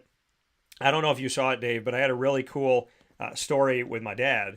And that was the fact that I've covered many NCAA tournaments, and I thank God for that. Hard work, dedication, determination, faith, building connections, networking, all of that goes into it, positivity. And I've covered many NCAA tournaments, Final Fours, national championships, but I had never been to an actual game with my dad, sitting with my dad in the stands. And this year I said to my dad, I was like, hey, you want to go to Albany? And we were supposed to go on Friday. He felt under the weather, so he's like, I'm going to sleep, this and that. And I said, well, we can go Sunday. There's less games and we can go. He said, all right, let's go Sunday. So we go on Sunday to Albany. It's the first time we ever sat next to each other at an NCAA tournament game. And I said, after all these years of broadcasting, I finally found the best seat in the house. My dad and I are there. We already made history together.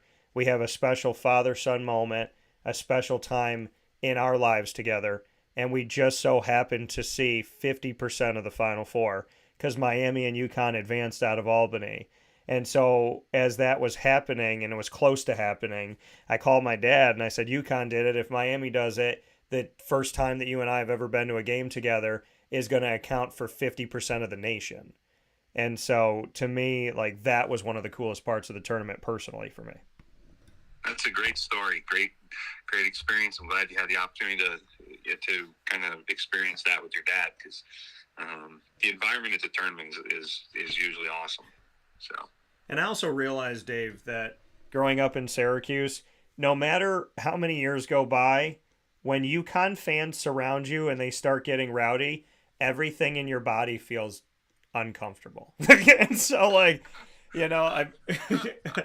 can honestly, I like Dan Hurley, and I like the team, and I love talking with Dan Hurley, and I will cover his team until the cows come home.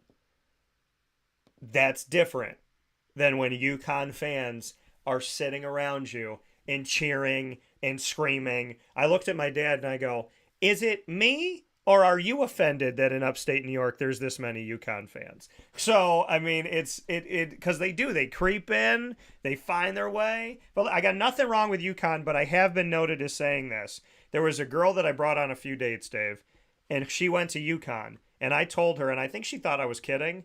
I said, if you ever wear a UConn shirt and try to kiss me, I will make you leave my house.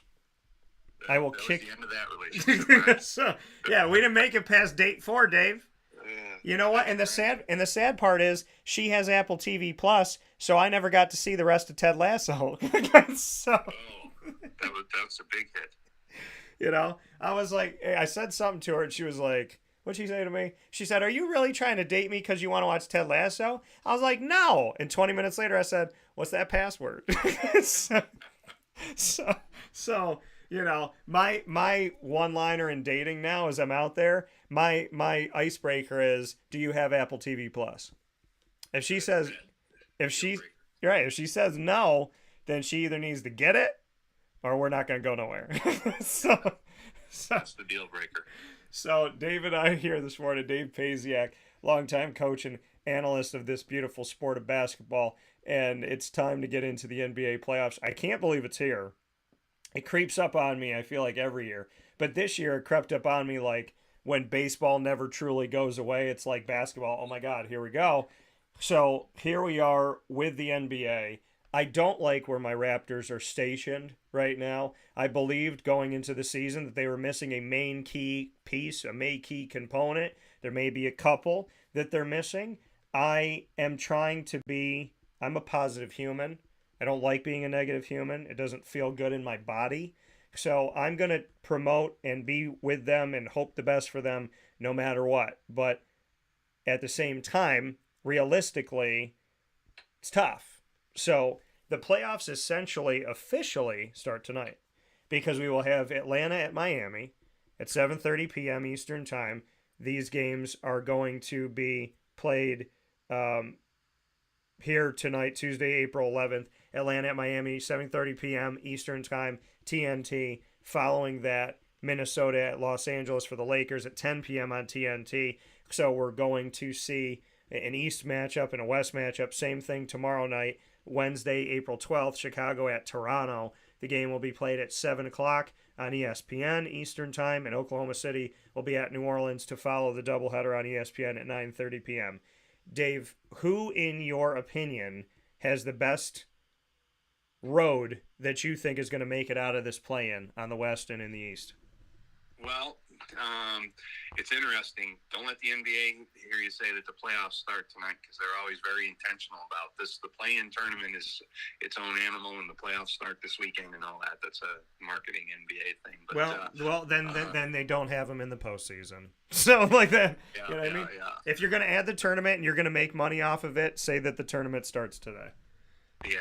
So I think I've come around to the play-in tournament, the whole concept. I think it has, it's added a little spice to the end of the regular season, and it adds a little bit of the NCAA tournament flavor to the NBA playoffs. I think the thing that makes the NBA playoffs great is that at the end of the day, the playoffs are built to identify the best team and crown them champion versus the NCAA tournament, which is really set up to trip up the best team. So I think there are probably in most years the best team doesn't necessarily win in the NCAA tournament, whereas in the NBA playoffs, it really is set up to crown the best team champion. But the play-in tournament gives you a little bit of that NCAA tournament flavor and feel to it. I think in the East, we can start with your Raptors. I think,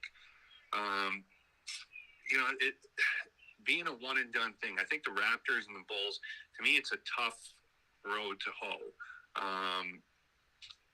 Loser is out, winner has to play the loser of the 7-8 game. I think that Miami, to me, is the best of the four teams in the East in the play-in tournament. So I think if the Heat win their opener, I think either the Raptors or the Bulls has much better chance of going into Atlanta and winning than going into Miami and winning. But I think, for both of those teams in the 9-10 game, I think it's a little bit of a tough road. I probably would give the slight edge. I mean, Chicago's been a disappointment this year. I think that was a team that coming into the season, people had a little bit more expectations to. So, I think their ceiling is a little bit higher than the Raptors, but I think the Raptors playing at home probably give them the edge in that game. But then I think it's going to be tough. Tough, especially if the Hawks upend Miami on the first night. I think the Raptors can go into Atlanta and win. They're not going to go into Miami and win, I don't think.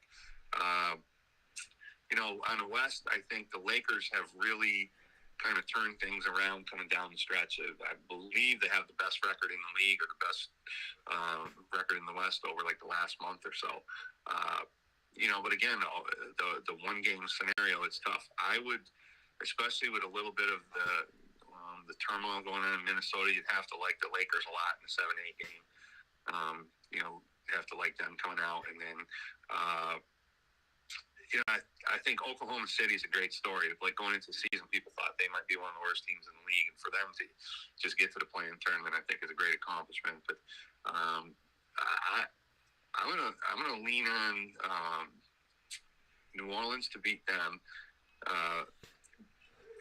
Minnesota is another team that's underachieved a little bit during the season. I think there were high expectations. The unknown is the whole business, with Gobert and Anderson, and sometimes that galvanizes a team, and sometimes it distracts and tears apart a team. So it'll be really interesting to see how they respond. But you got to give the Lakers and Minnesota the edge in the West.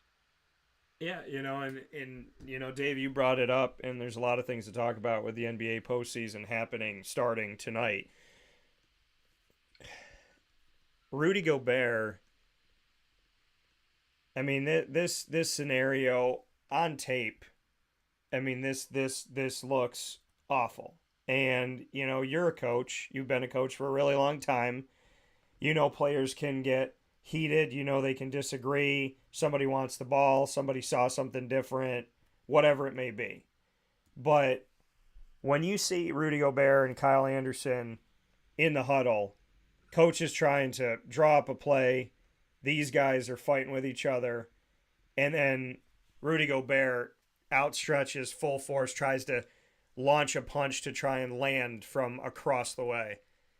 Have you ever experienced, as a coach or a player, something of this magnitude where two guys on the same team just couldn't see eye to eye and lock it up? That's the first question. The second one is, what do you see when you see what we all saw with the Timberwolves just a few days ago? Yeah, well, I start with the general question. That kind of stuff happens a lot more than people realize. The difference with the thing with Gobert and Anderson is it's in the huddle during a game. The cameras are rolling in, so now it's on the network news everywhere. But that kind of stuff goes on. I mean, you had something in another game the same day with Plumlee, and I forget the other guy that was involved with the Clippers game, where they had to be separated in the huddle. I think you got a lot of high intensity, high ego guys, and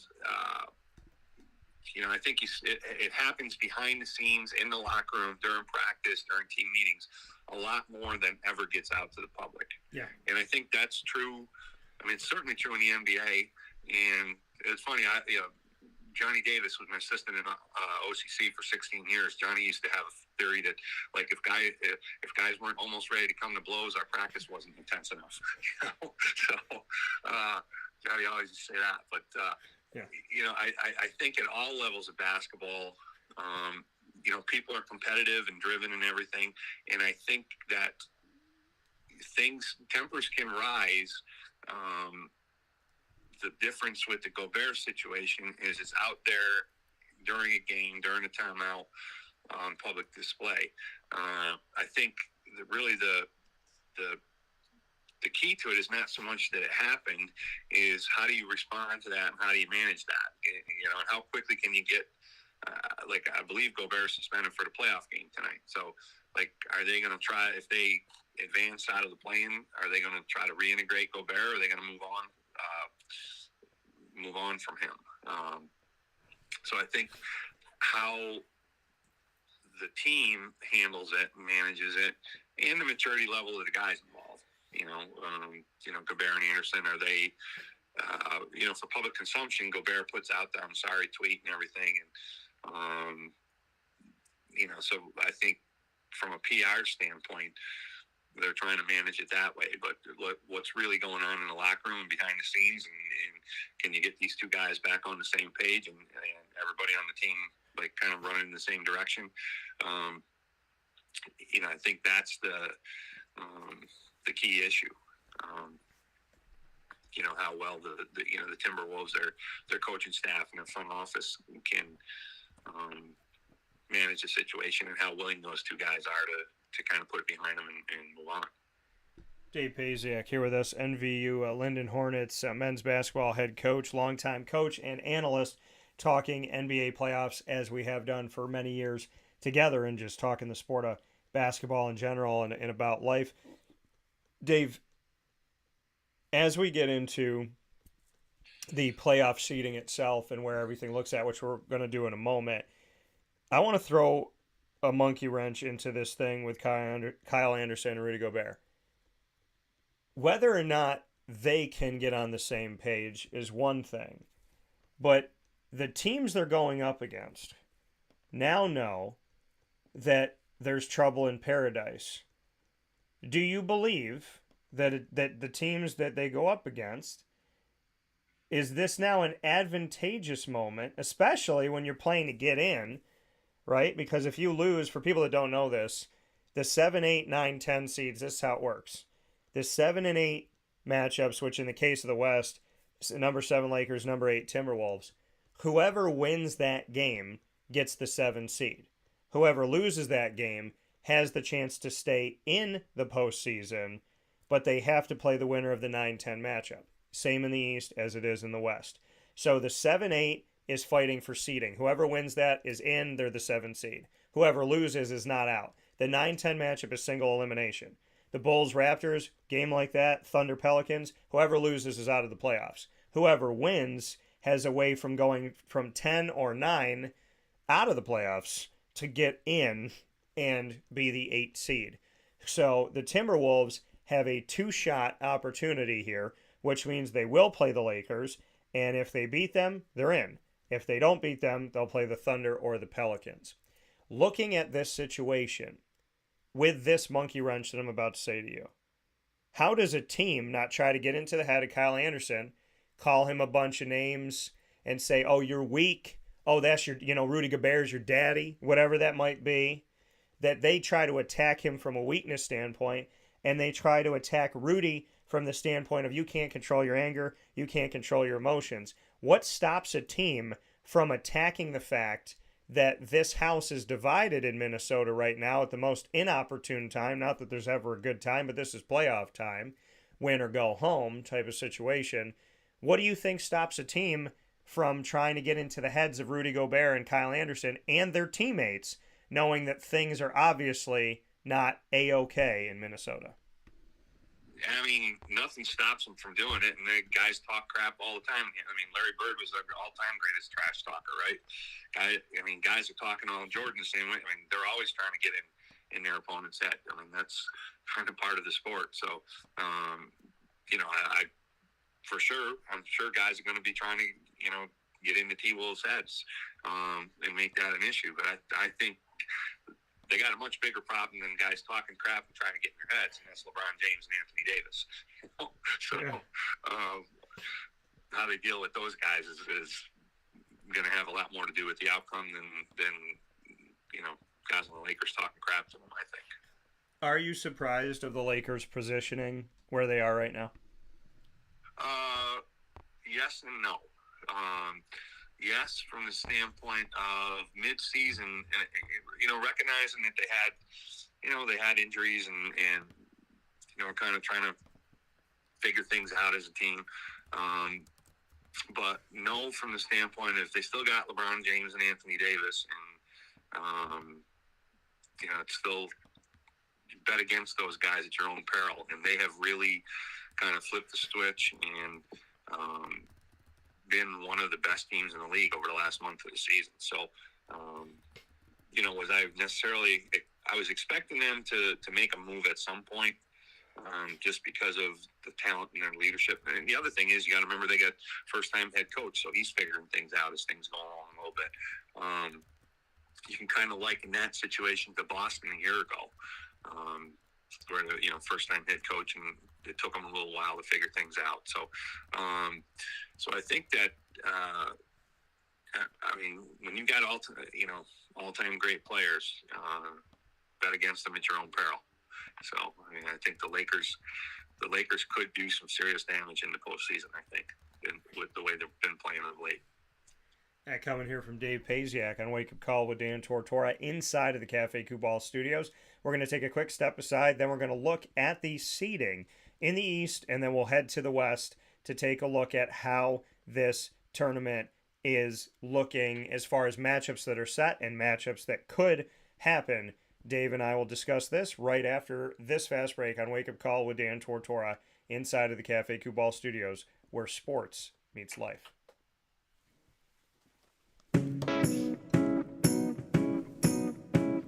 In these unique times, there are those in our community that give us a sense of normalcy and positivity. Pizza Man on 50 Oswego Street in Baldwinsville has been here for you for over 35 years and is here now. Call 315-638-1234 or order online at pizzamanbville.com to bring those familiar tastes into your home. And remember to come see our monthly on-site broadcasts centered around the community and our Baldwinsville beats. Pizza Man in Baldwinsville. Any way you slice it, they are always here for you.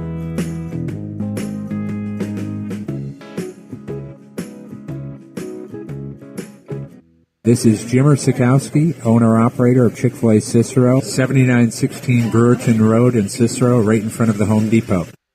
I had a deep feeling that God wanted me to do something bigger with my life and to help people, help others. I kept putting Chick-fil-A in my life, and I realized as I was going through the franchise selection process that positively impacting the lives of others was really core to what we do here at Chick-fil-A. First of all, it starts with the food. The food is brought in fresh daily. We bring in local produce. We prepare to order in the kitchen. We hand bread our chicken. We hand spin our milkshakes. It's great food. It doesn't taste like fast food. I think the second thing is the way people feel when they come in a Chick-fil-A restaurant. It's different. We try to treat people with intentional kindness here, which is very different and deeper than good customer service. And so I think it feels remarkable for most people to come in a Chick-fil-A restaurant. And then lastly, the impact that we try to have in the community is very different. It's a big part of the expectation of every operator of a Chick-fil-A restaurant is that they're actively engaged in their community, they're a leader in the community, and they're making a difference. When they realize that what we're striving to do is to shine a little light in their life, that's a very, very different experience than you will have in any other quick service restaurant. And it's that remarkable experience that I think people will emotionally connect with. I'm George Townsend of Honda City with some good advice when buying a new car. The true cost of owning a new car is determined by the appraised value when you trade it. No vehicle appraises higher than a Honda. Next, look for low APRs and deep discounts. You also want low maintenance costs and great fuel economy. That's why my advice to you is to buy a new Honda. Looking pre-owned, visit our Honda Certified Used Car Center. Honda City, 7140 Henry Clay Boulevard, Liverpool, or HondaCity-CNY.com. It would be a pity if you don't shop at Honda City. Our corporate purpose at Chick-fil-A is to glorify God by being faithful stewards of all that's entrusted to us and to positively influence all those who come in contact with Chick-fil-A. And what became increasingly clear from our success in Cicero is that people love Chick-fil-A. And also I think we recognized that, we had a great opportunity to grow the brand and grow our platform. I felt incredibly grateful when I was selected to be a Chick-fil-A operator. I think what it's meant for me, what I've come to realize on a very deep level is that this is a calling for me. It's not a career. It's not a job. The Lord called me to be a Chick-fil-A operator and to use these restaurants to glorify Him and to positively influence other people. I'm blessed. I'm very blessed. Head to Chick-fil-A Clay on 3974 State Route 31 in Liverpool, New York.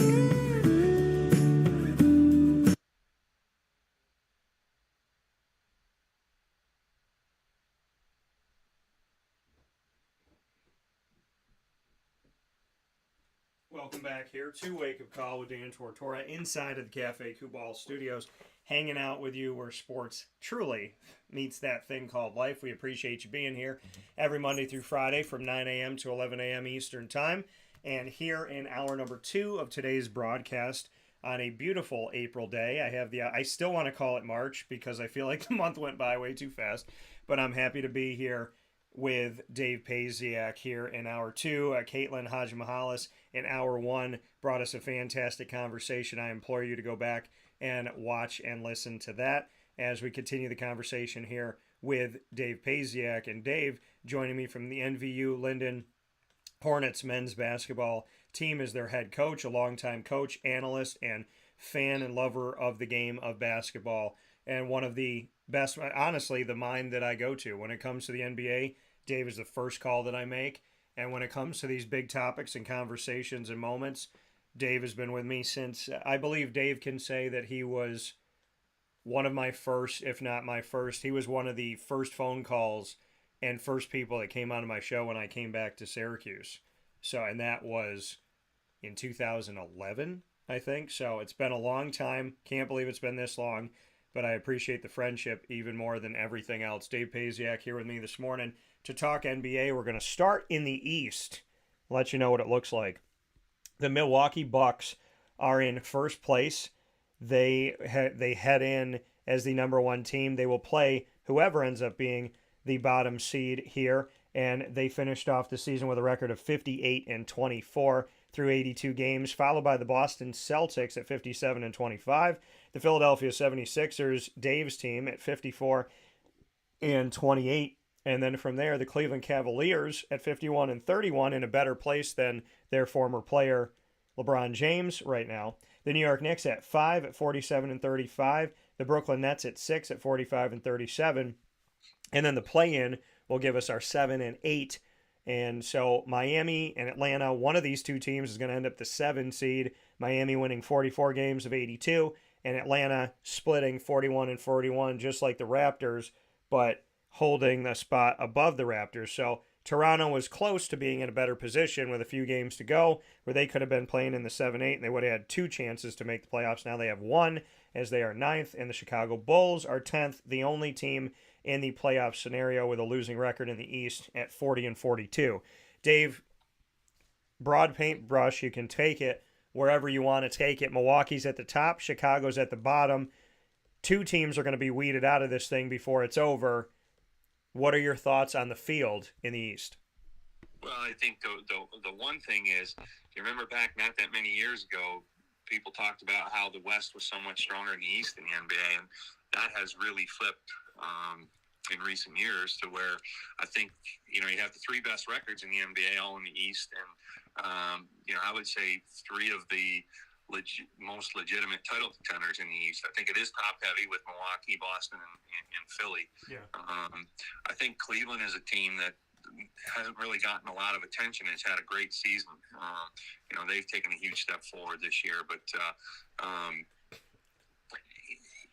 the common denominator with the Bucks, the Sixers, and the Celtics, you've got the great player that you can lean on that can get you over the top. I think Milwaukee is really, really heavily, dependent on Giannis, and you could say the same with Tatum and with Embiid. If Embiid doesn't get the MVP this year, they should get rid of the award. I think he's been in a position where he's been a candidate for the last couple of years, and he's gone to Jokic, which is fine. But I think a potential second round matchup between the Sixers and the Celtics, I think, is really will really be intriguing. If those teams both move on as you would expect them to. The Bucks, it's how much Giannis can carry them. Cavaliers and Knicks, best Knicks team in a while. Intriguing first round matchup. Like, which team? Like, neither one of these teams has been in this situation in a while, so it's kind of 4-5 matchup. You'd expect a good, tough, competitive series. It's which team it can handle the playoff pressure and hold serve on the home court. I think is going to be a big thing in that series. Yeah, Nets in the 6th hole. Go ahead, Dan. I'm sorry. Oh no, go ahead. Okay, and then you got the Nets in the 6th spot. They moved on quickly from Durant, Harden, Kyrie. Kind of maintained their position a little better than I thought they would when they decided to give up on that threesome, and they moved Kyrie, they moved Durant. I think a lot of people, myself included, thought that team, especially, and they've gotten really nothing out of Ben Simmons to boot. I think that's a team that probably like most people, expected a bigger tumble than what they had. But I don't think they have. To me, that's a good draw for the Sixers in the first round. I think Brooklyn is really now more of a play-in caliber team than they are like a true playoff team. So, really surprised if they extend Philly beyond maybe 5 games. But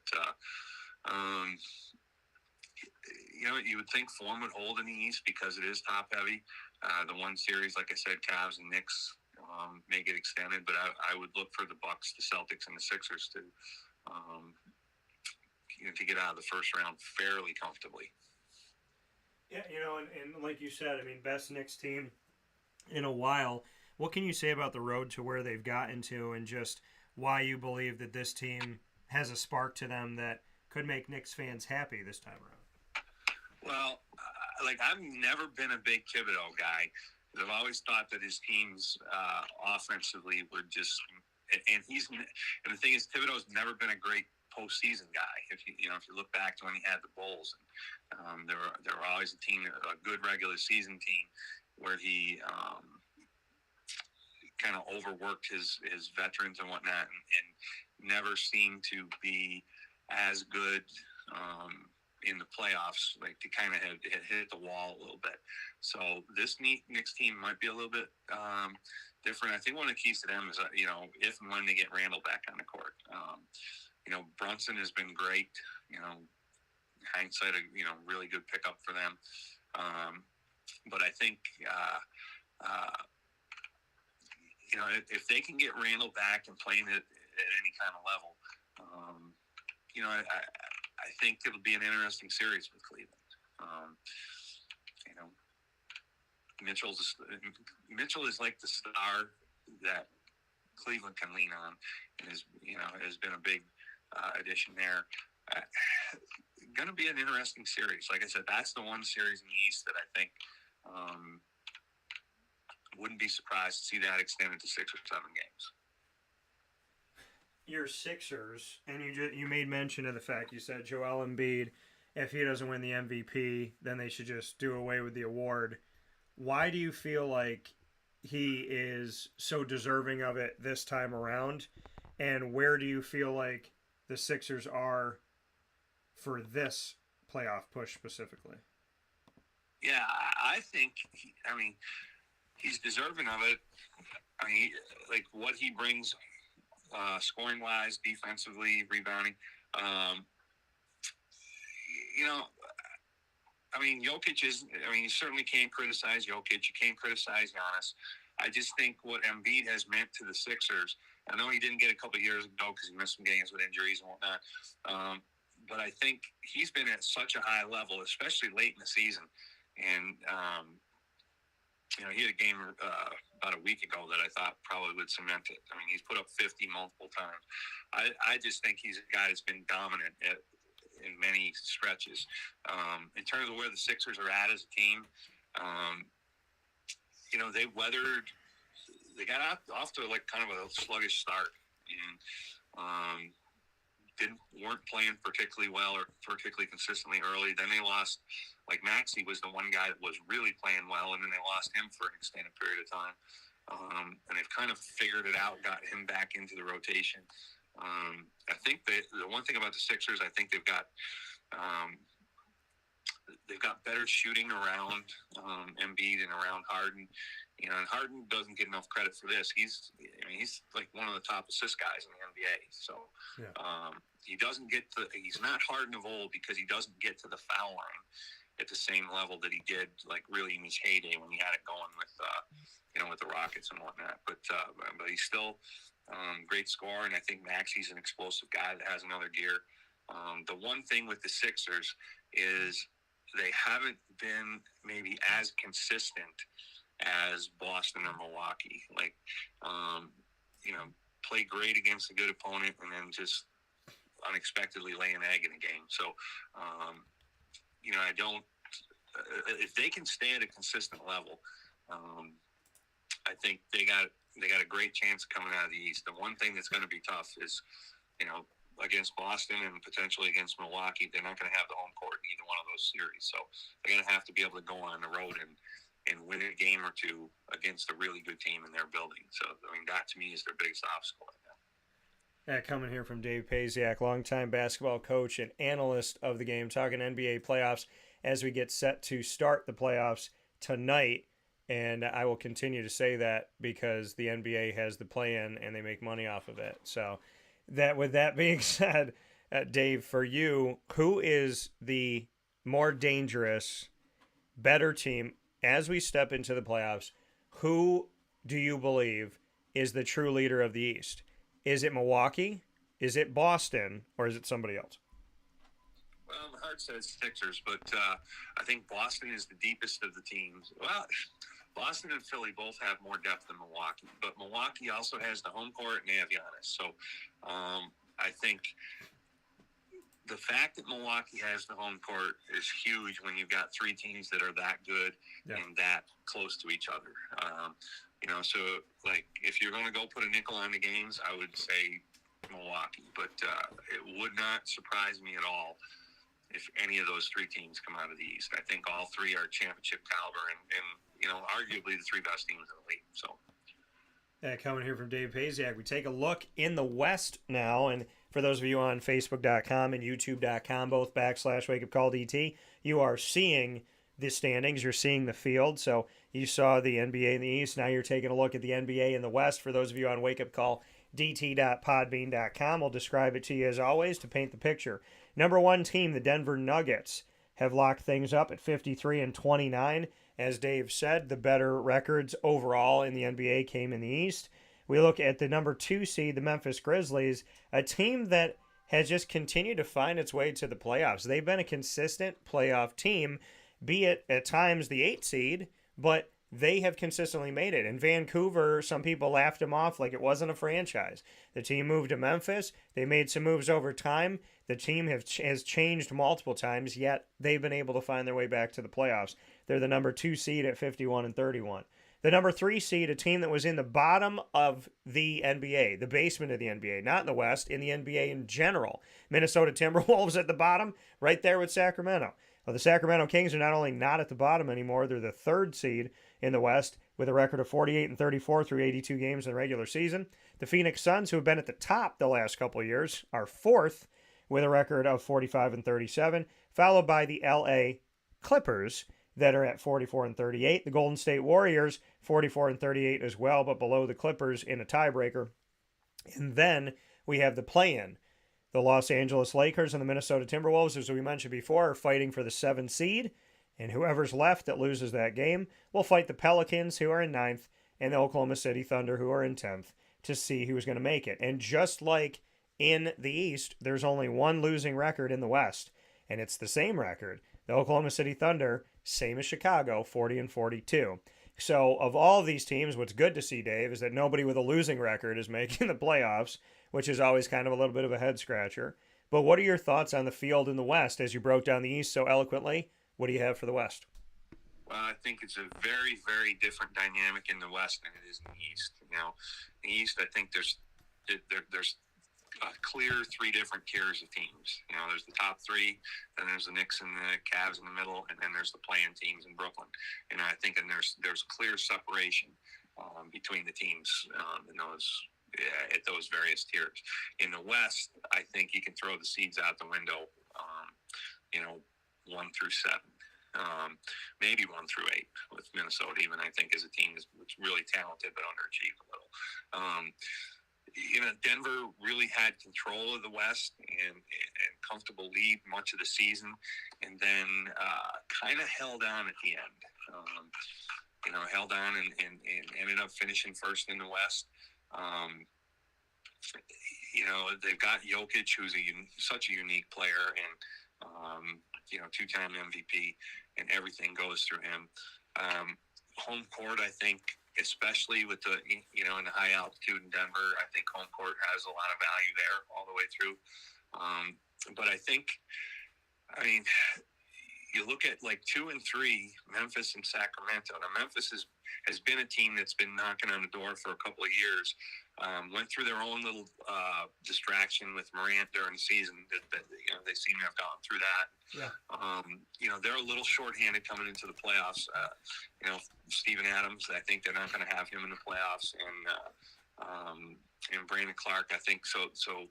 That's a couple of key guys that they're going to be without. Nobody's talking about Sacramento, team that, like, for the past several years, they've been that team in the preseason. This is the year they make a move. This is the year they make a move. And they've chronically underperformed, underachieved. And then this year, they're like a historically good offensive team, which is really, in a lot of ways, it's kind of peculiar because Mike Brown has always been a defense-first guy. And they've kind of hung their hat on the offensive end, which is very out of character for a Mike Brown team. Tough first round matchup when you see Golden State on the opposite side of the draw. Team with obvious championship pedigree, and I think how much Golden State has in the tank, how healthy they are, how much they have in the tank. I think huge factor in that series. And can the Warriors kind of put it all together? They're going to get Wiggins back on the court. You still got the core, still got that core, Curry, Thompson, and Green. Intriguing first-round match with the Kings. 4-5 Suns and Clippers. The Suns might be throw the seeds out. They've had a little time to get Durant integrated. You got Durant and Booker and the supporting cast there. I think you can make an argument that they might be the favorite in the West, even though they're the 4 seed. And the Clippers, you got Kawhi if they get Paul George back healthy. Another team that played pretty well late in the season to kind of solidify their playoff spot and moved up into the 5 spot, which may or may, there's a lot of controversy about that, where the Clippers could have tanked their last game to get a matchup with the Kings, which a lot of people think might have been more favorable than running into Durant and Booker. But, that's a really fascinating first-round series. And then you could have the Lakers going up against Memphis. So, it's not inconceivable that you could see, 2 or 3 of the top 4 seeds get knocked off in the first round in the West. I think, depending on how the play-in falls, I think every series in the West. Now, what if Minnesota beats the Lakers and the Lakers win the next night to go into the 8th seed? You're Denver, you're the top seed, and all of a sudden you're looking across at LeBron James and Anthony Davis. So, I think the West, the first-round matchups are really intriguing all across the board, and nothing would really shock me in terms of a lower seeded team springing an upset in the first round in the West. Yeah, and to me, like you talked about, the East and the players that you have, and okay, the top 3 seeds in the East are the teams that you would project are going to make it all the way through to the finals, where the West is a wide open door, and I love it. I think it's great. I think that this is, and I think again, I think the Lakers are set up. I think they're set up, even though they're in the play-in situation. I think that there's, an opportunity for them to succeed through this.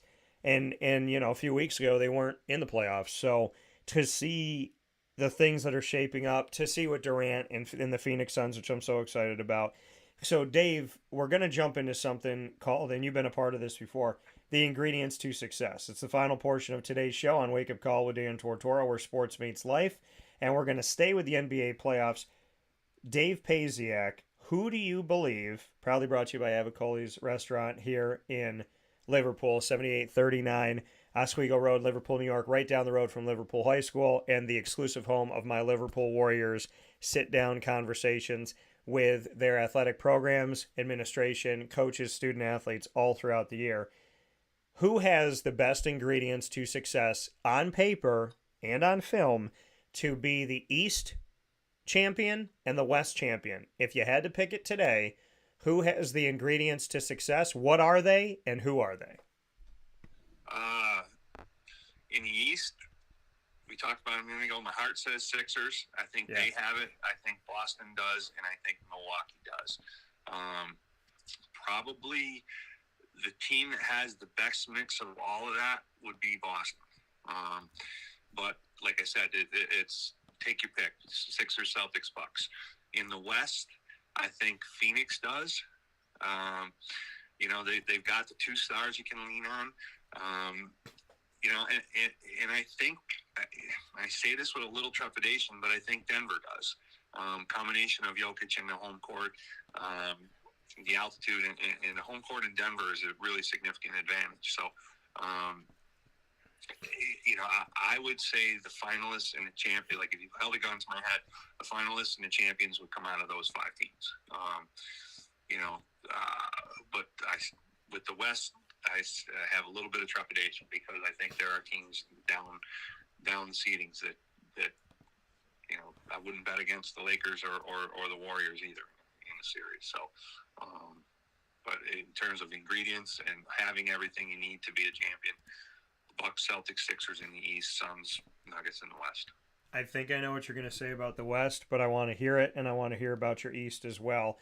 Who of the play-in teams has the best ingredients to success to make a run in the postseason in the East of the Heat, Hawks, Bulls, and Raptors? And who has it in the West of the play-in teams of the Lakers, Timberwolves, Thunder, and Pelicans? East, no question, the Heat.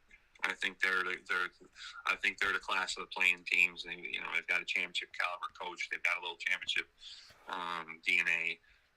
Got a guy you can lean on. I think Miami, to me, they're the class of the playing teams in the East. In the West, you got LeBron, you got Davis. It's obviously the Lakers. I think they're a team that, assuming they get through the play-in, they're a team that could come out of the West. I don't expect it because it's going to be. They're going to have to go on the road every series and win games on the road. But they have, you got LeBron at a high level and Anthony Davis. That team still is going to be one to be reckoned with. So Miami in the East, Lakers in the West, as far as playing teams making a move. And coming here from Dave Pasiak, NVU-Lyndon Hornets men's basketball head coach in the great state of Vermont, and of course, a basketball mind in general, longtime head coach and deliverer of this game to so many different communities. He will be with us throughout the NBA postseason and then some, and we have plenty coming up with Dave this coming week as well, which I'm really excited about, that we talked about off the air a little bit. We'll talk with you about on the air as we get closer to it. Dave, as always, I appreciate it. Thank you for joining me for the Ingredients to Success, for breaking down the field and getting us excited about what officially starts tonight, as teams will be vying for the 7th and 8th seeds in the East as well as in the West. And I can't thank you enough for always making time for me here on the show, and above everything else for your friendship. I appreciate so very much. Yeah, well, I appreciate saying that right back at you, Dan, and looking forward to talking playoffs next couple months. I think we need to get the P's right. Playoff push with Pasiak. I think that's what we need to do. So I like that. The 3 P's. What do you think? Does that work for you? I have to run that past your marketing guys. Yeah, we'll see. We'll see what they think. P cubed. I'll see what Dan says to Dan about Dan after this break. As always, Dave, I appreciate you. Thank you for joining the show, and I look forward to having you on after these play-in games start to shape out and we know who those seeds are. We'll get back at it again. Sounds great. Look forward to it, Dan. All right, take care. We'll see you. Bye. See you. That coming once again from Dave Pasiak. We'll take a step aside for a fast break and wrap up today's show right after this.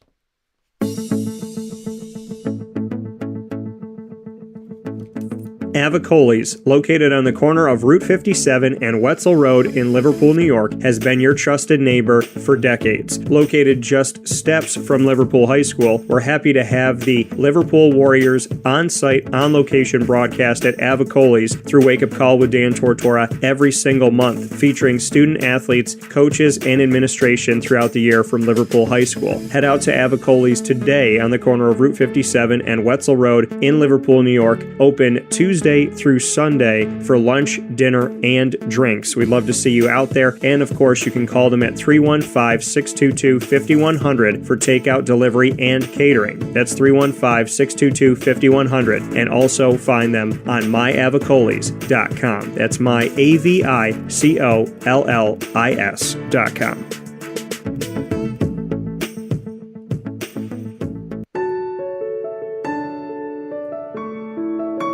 Having peace of mind when you're out of town that your furry-loving friend is safe and sound means taking them to Canine Campground, because we all know that when it comes to the love of our pets, it goes well beyond the call of duty to make sure they're safe and sound. Right, Lily?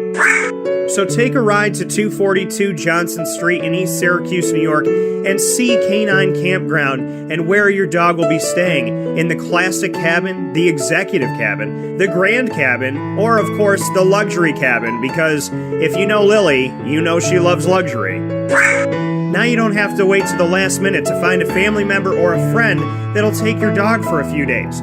Call Canine Campground at 315-299-4013. That's 315-299-4013. Their drop-off and pickup times are Monday through Sunday. Check K9campground.com for more information. That's the letter K, the number 9, and campground spelled with a K.com. K9campground.com. When you're going out of town, bring your dog to Canine Campground.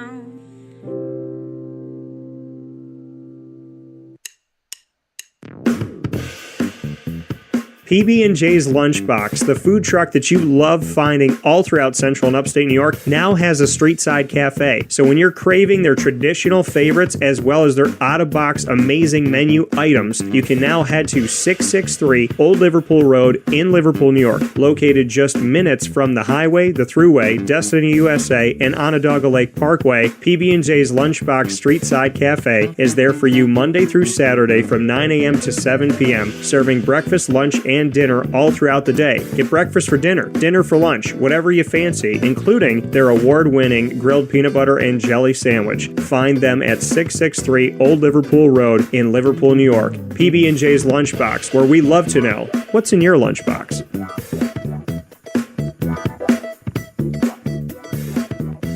This is a special message from 317 at Montgomery restaurant owner Joel Carpenter. Open Tuesday through Saturday for your dining pleasure on 317 Montgomery Street in Syracuse, New York. We wanted to be a part of the resurgence of Syracuse. We saw a lot of money being put into bringing people back downtown and thought that, we'd like to be a part of that.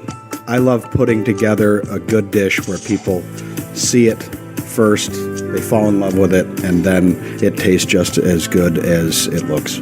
We want to provide the best food in Syracuse that we possibly can. And we want you to leave here talking to your family, your friends about what you had to eat first and foremost, but also our service, and to walk out feeling like you're part of our family. I work out in the front of the house a lot, and I love walking to every single table, asking them how everything is, and people looking at me and smiling and saying, this is the most amazing short rib I've ever had. This is the most amazing filet I've ever had. And Donna is great. Sarah's amazing. Thank you for coming over and talking to us. And them just being truly happy for the experience that they've gotten. 317 at Montgomery Restaurant, part of the fabric of downtown Syracuse, located on 317 Montgomery Street in Syracuse, New York. Open Tuesday through Saturday for a unique and memorable dining experience.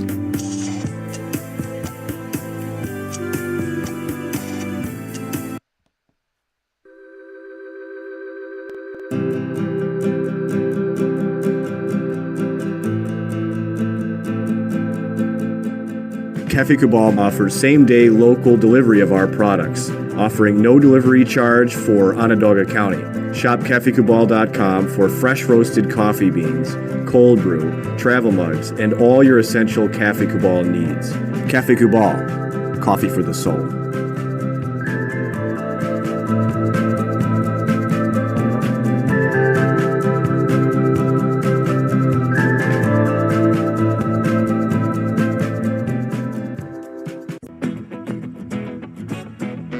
This is Amy from Mother's Cupboard, home of the whole frittata. We are open daily 6 a.m. to 1:30 p.m. For takeout orders, call 315-432-0942 and tune in to Wake Up Call with Dan Tortora for our monthly food challenge and try our Wake Up Call signature menu item available 7 days a week.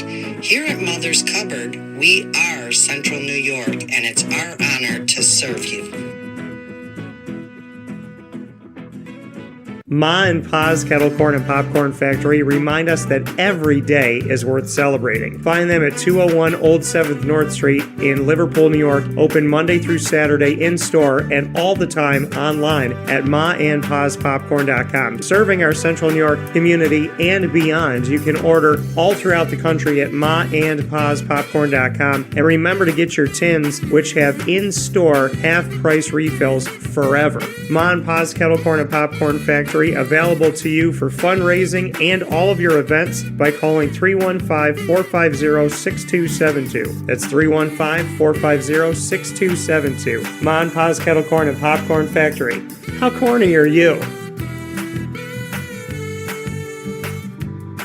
This is a special message from Merritt Brady, owner-operator of Chick-fil-A Watertown on 1290 Arsenal Street in Watertown, New York. Chick-fil-A for me has always been about the people. I think it starts with the strength and leadership of the Cathy family. It's just amazing to see a family-run business reach the altitude that they have. Second mile service is something that we embodied at my previous business, and the ability to make people feel like they're the only person at your establishment, that you are there to serve them that day and looking for those extra ways to make them happy, to anticipate what they need next is what makes me tick. And I'm going to have so many opportunities at Chick-fil-A to do that. It's one of my favorite things to eat in the world.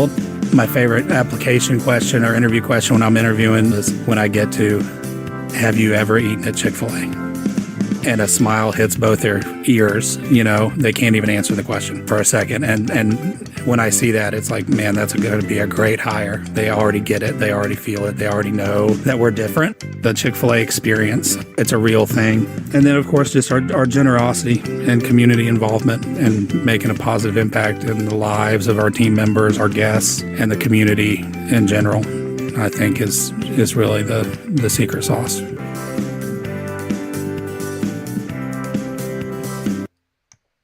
Welcome back here to Wake Up Call with Dan Tortora inside of the Cafe Kubal studios, hanging out with you where sports truly meets that thing called life. I want to tell you once again how much I appreciate you being a part of the show, and a big time thanks to my incredible guest today, Caitlin Hadzimichalis, as well as Dave Pasiak, and of course the Ingredients to Success, brought to you by one of the best places out there, Avicolli's, and serving our community for so many years in central and upstate New York, right down the road from Liverpool High School. Folks, you can literally walk from the high school to Avicolli's on 7839 Oswego Road in Liverpool, New York, the corner of Route 57 and Wetzel Road.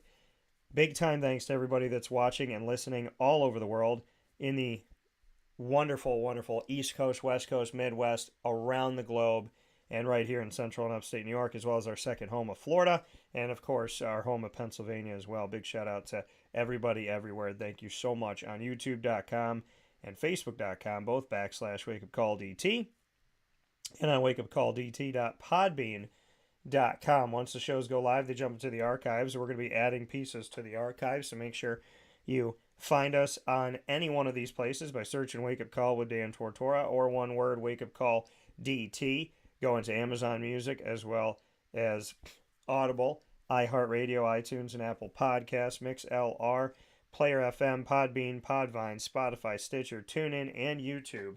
Search Wake Up Call with Dan Tortora on any one of these, or one word, Wake Up Call DT.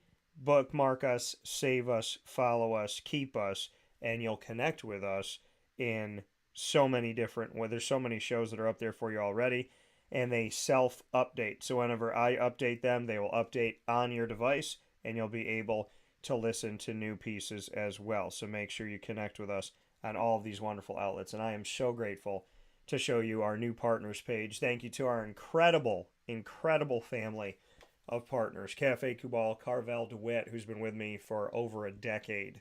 I believe it's 12 years now. The Wildcat Sports Pub, who's been with me for almost 8 years now. And in the Great Lakes Honda City, formerly named Honda City of Liverpool, we've been together for 10 years. PB&J's Lunchbox, Ma and Pa's Kettle Corn and Popcorn Factory, Canine Camp Dog Daycare, I think is in year 4, if not year 5. Chick-fil-A Cicero and Chick-fil-A Clay, we've been with both of these locations pretty much since the beginning of both. Chick-fil-A Watertown since the beginning of them. Pizza Man for many years. And Canine Campground Dog Boarding, Mother's Cupboard, 317 at Montgomery Street. Avicolli's, multiple years with Avicolli's, 3 if not 4 years right now. And of course, we are proud to be the exclusive multimedia marketing partner of your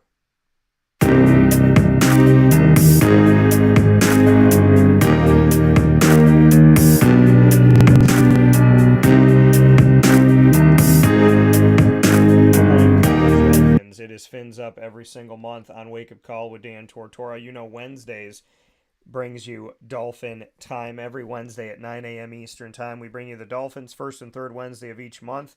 We bring you AD and DT with Athletics Director Bob Beretta and myself, Dan Tortora. Every second and fourth Wednesday, we bring you the Dolphin Dive, diving into the stories of student athletes, coaches, administration, future Dolphins, and alumni. And you can catch these, like I said, on Wednesdays at 9 a.m. and also under promise, over deliver. That's what we do here. So there's already been a ton of Dolphin Dives that have come to you just in the first few days of April. So make sure you're always paying close attention to our social media to find out what's coming up next. And I am so grateful and so thankful for the opportunities that we've had to tell the stories that we've gotten to tell and all the stories that are to come. You can check out our content by going to the Lemoyne tab on wakeupcalldt.com, bookmarking it and saving it. And of course, you can go to youtube.com/wakeupcalldt and find us there as well. Make sure you subscribe when you're there. For more information on your Dolphins, go to LeMoyneDolphins.com.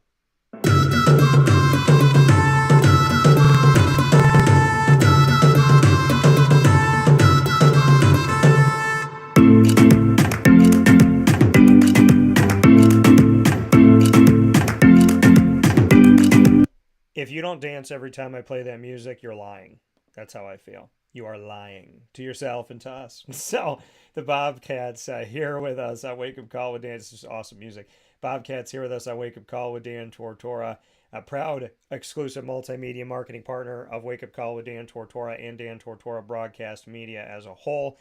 The Bobcats come to you every single month with stories from men's and women's soccer, men's and women's basketball, baseball in its inaugural season, and so much more.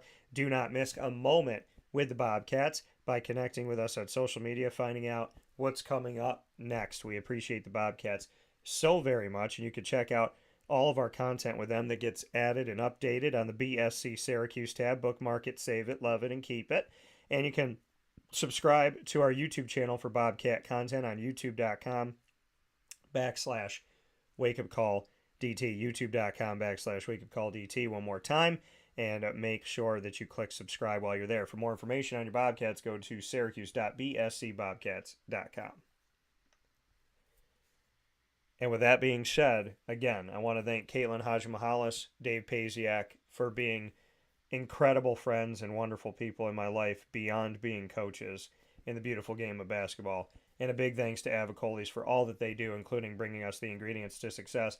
I put my money where my mouth is, and Avicolli's is going to be in my very, very, very close future coming up here because I need me some Avicolli's. So excited about the opportunity to head off there, and you should be too. Thank you to everybody that has supported local out at Avicolli's and everywhere that we proudly work with, because they're not just sponsors. We call them partners because we work together in this community and beyond. So big thanks to all of them. A big thanks to you. A big thanks to Caitlin Hadzimichalis, Dave Pasiak, Avicolli's for the ingredients to success, and above all things, to the God above, thank you for rising and calling me to rise every single day.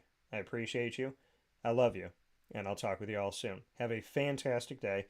Find us on Facebook at WakeUpCallDT, Twitter at CallDT, Instagram at WakeUpCall_DT. And as we always leave you, God bless